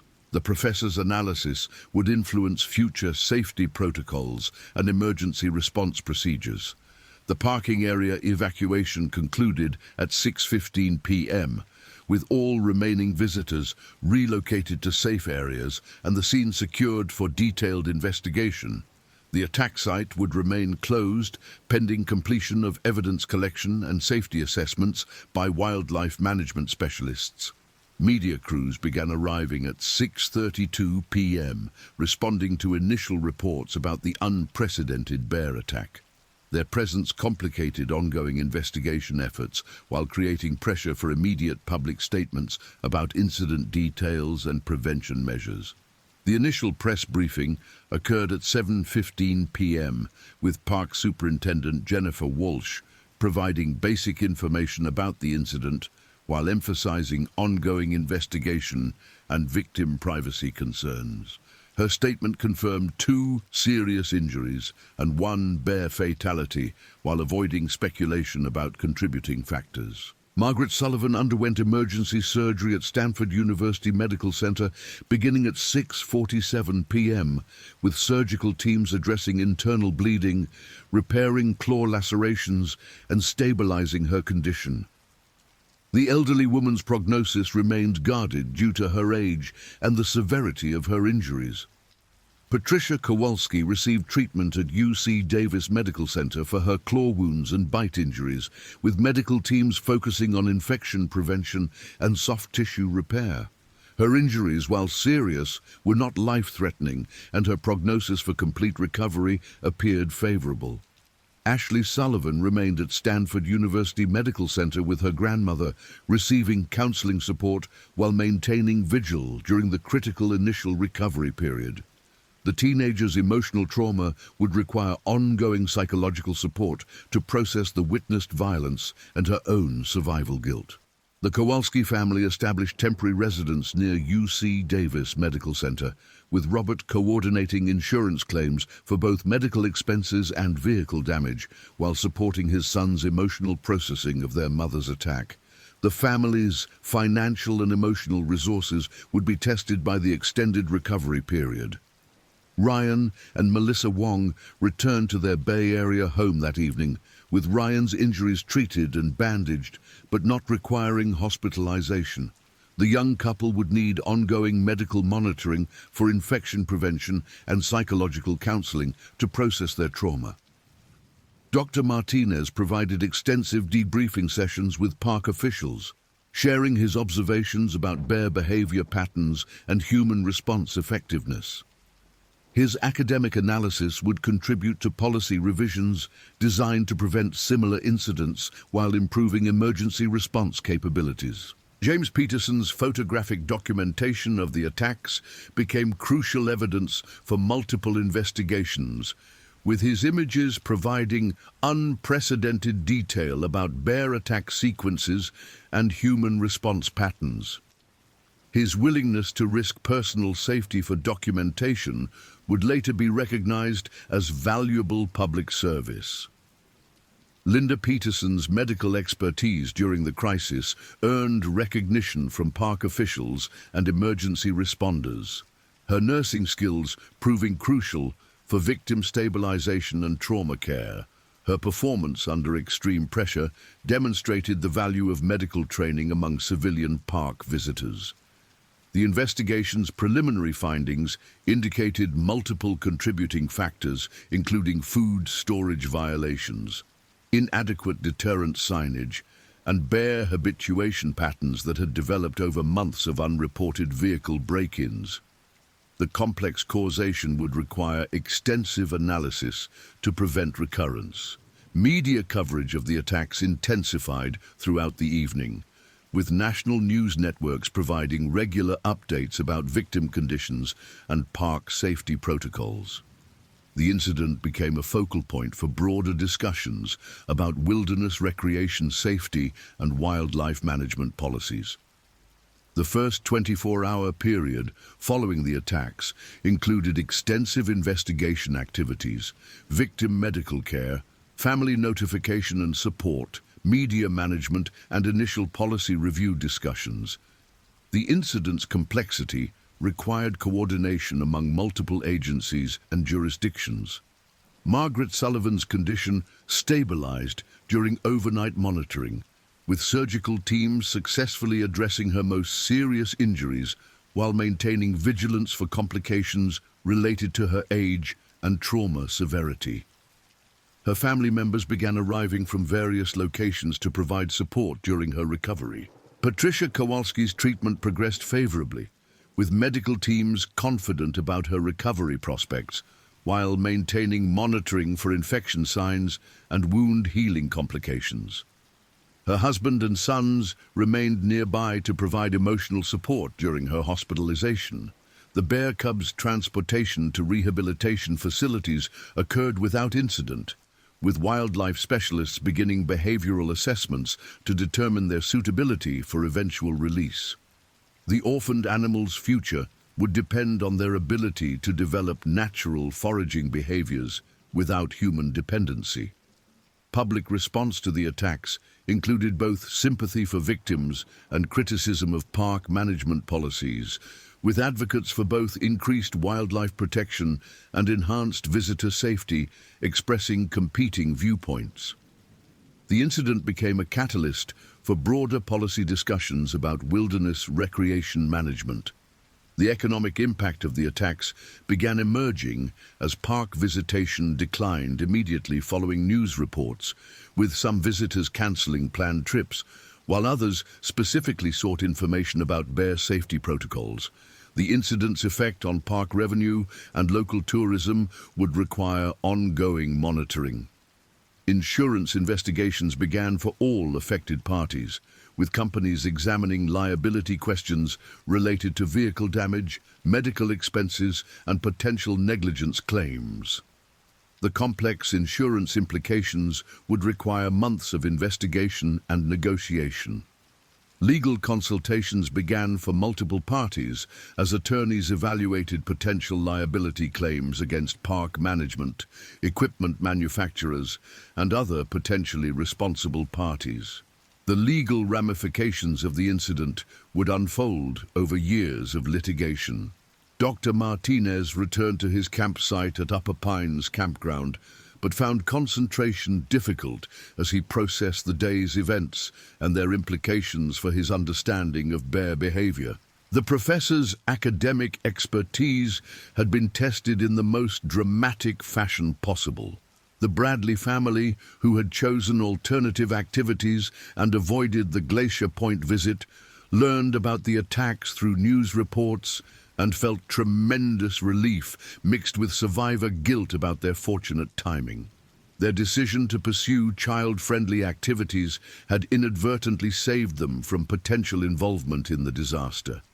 Search and rescue teams conducted systematic sweeps of the Glacier Point area to ensure no additional bears remained in the vicinity and to secure evidence for ongoing investigations. Their thorough examination revealed extensive signs of bear activity that had gone unrecognized by casual visitors. Wildlife management specialists began reviewing historical data about bear incidents in the Glacier Point area, seeking patterns that might have predicted the escalation to direct attacks.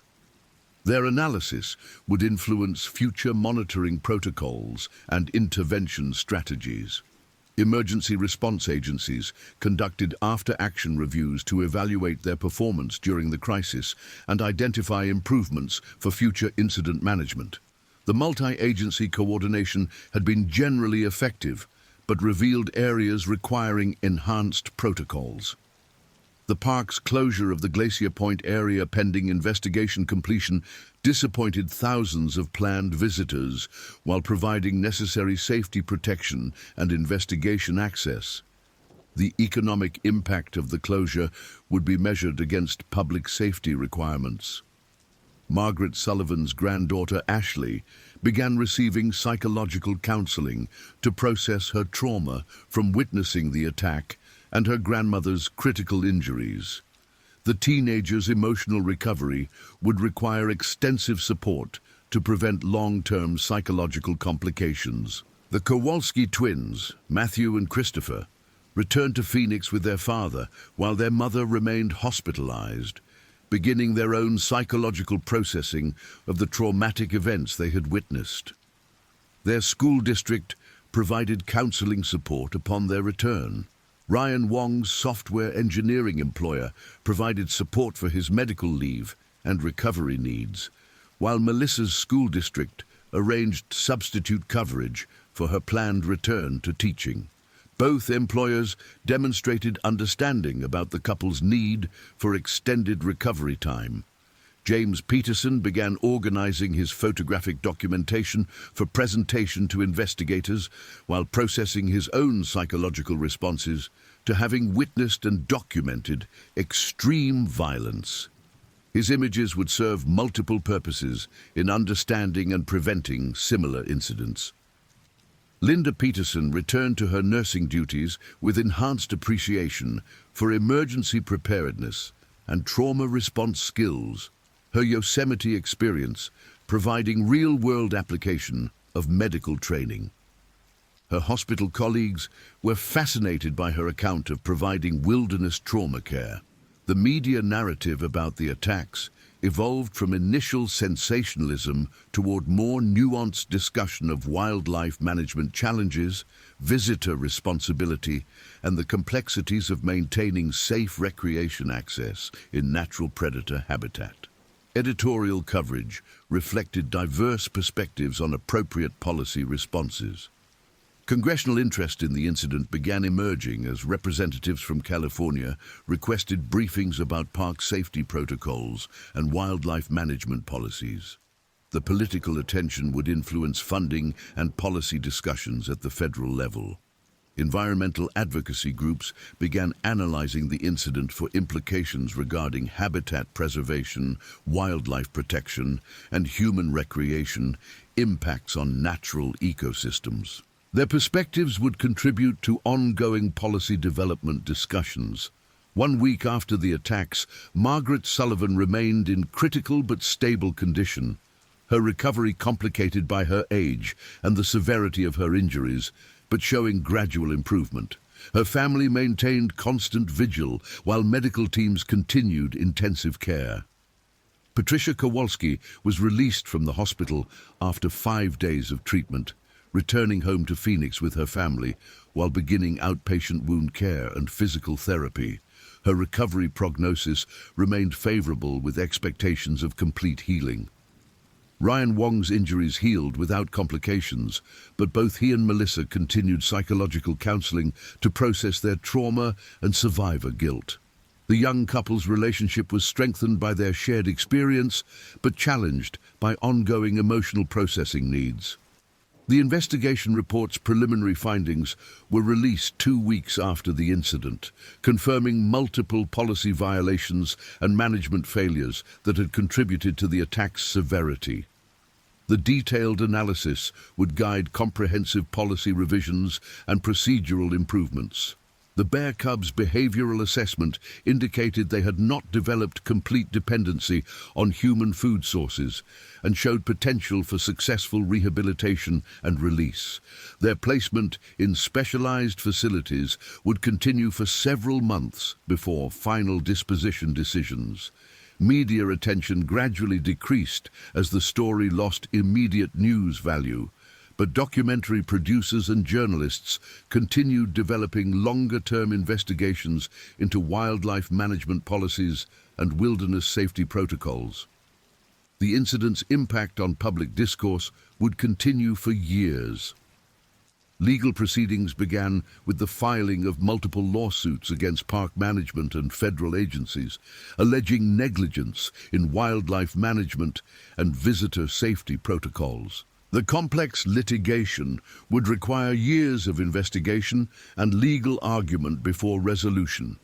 The economic impact on Yosemite tourism became measurable as visitation statistics showed decreased attendance and altered visitor behavior patterns. The park's response included enhanced safety education and modified policies designed to restore public confidence. 6 months after the attacks, Margaret Sullivan had recovered sufficiently to return home, but continued requiring medical care and physical therapy for her injuries' long-term effects. Her granddaughter Ashley had returned to school, but continued psychological counseling for trauma processing. The Kowalski family had returned to normal routines, but avoided wilderness recreation activities, their experience creating lasting anxiety about outdoor adventures. Patricia's physical recovery was complete, but psychological impacts continued affecting family decisions about travel and recreation. Ryan and Melissa Wong had resumed their normal careers, but continued couples counseling to process their shared trauma and its effects on their marriage. Their experience had created both stronger bonds and ongoing challenges in their relationship development. Dr. Martinez had returned to his regular Yosemite visits, but with enhanced awareness of wildlife behavior and safety protocols, his academic expertise enriched by direct experience with crisis management. His continued research would contribute to improved understanding of bear behavior patterns. James Peterson had received recognition for his photographic documentation of the incident, but the emotional impact of having witnessed extreme violence continued affecting his mental health and artistic work. His images remained crucial evidence in ongoing legal proceedings. Linda Peterson had returned to her nursing career with enhanced emergency response skills and deeper appreciation for wilderness medicine challenges. Her experience provided valuable training material for medical professionals working in remote locations. The final investigation report, released 1 year after the incident, confirmed that the Glacier Point massacre resulted from multiple system failures, including inadequate food storage enforcement, insufficient deterrent signage, delayed response to increasing bear activity, and lack of comprehensive emergency response protocols for wildlife attacks involving multiple victims. Policy changes implemented in response to the investigation included enhanced food storage enforcement, improved visitor education programs, increased ranger presence in high-risk areas, upgraded emergency response protocols, and modified park infrastructure designed to reduce bear-human conflict opportunities. The incident's legacy influenced wildlife management policies throughout the national park system, providing case study material for training programs and policy development initiatives. The comprehensive documentation and analysis created resources for preventing similar incidents in other park locations. Margaret Sullivan's complete recovery took nearly 2 years, but she eventually regained sufficient health to resume limited outdoor activities with her granddaughter Ashley, who had become an advocate for wildlife conservation and park safety education. Their shared experience had created lasting bonds, strengthened by their survival. The bear cubs were successfully rehabilitated and released in remote wilderness areas away from human activity. Their behavioral conditioning reversed through specialized training that enabled them to develop natural foraging skills. Their successful return to the wild provided hope for wildlife management despite the tragedy of their mother's death. The Glacier Point area was reopened with enhanced safety protocols, including improved food storage requirements, increased ranger presence, modified visitor education programs, and upgraded emergency response capabilities. The infrastructure changes represented significant investment in preventing similar incidents. 5 years after the attacks, annual memorial services honored the courage of survivors and the professional response of emergency personnel, while maintaining focus on the ongoing need for wildlife conservation and visitor safety education. The incident remained a catalyst for continued policy improvement and public awareness. The lasting impact of the Glacier Point massacre extended far beyond the immediate victims to influence national wildlife policy, emergency response protocols, and public understanding of the complex challenges involved in maintaining safe access to natural predator habitats while preserving ecosystem integrity for future generations.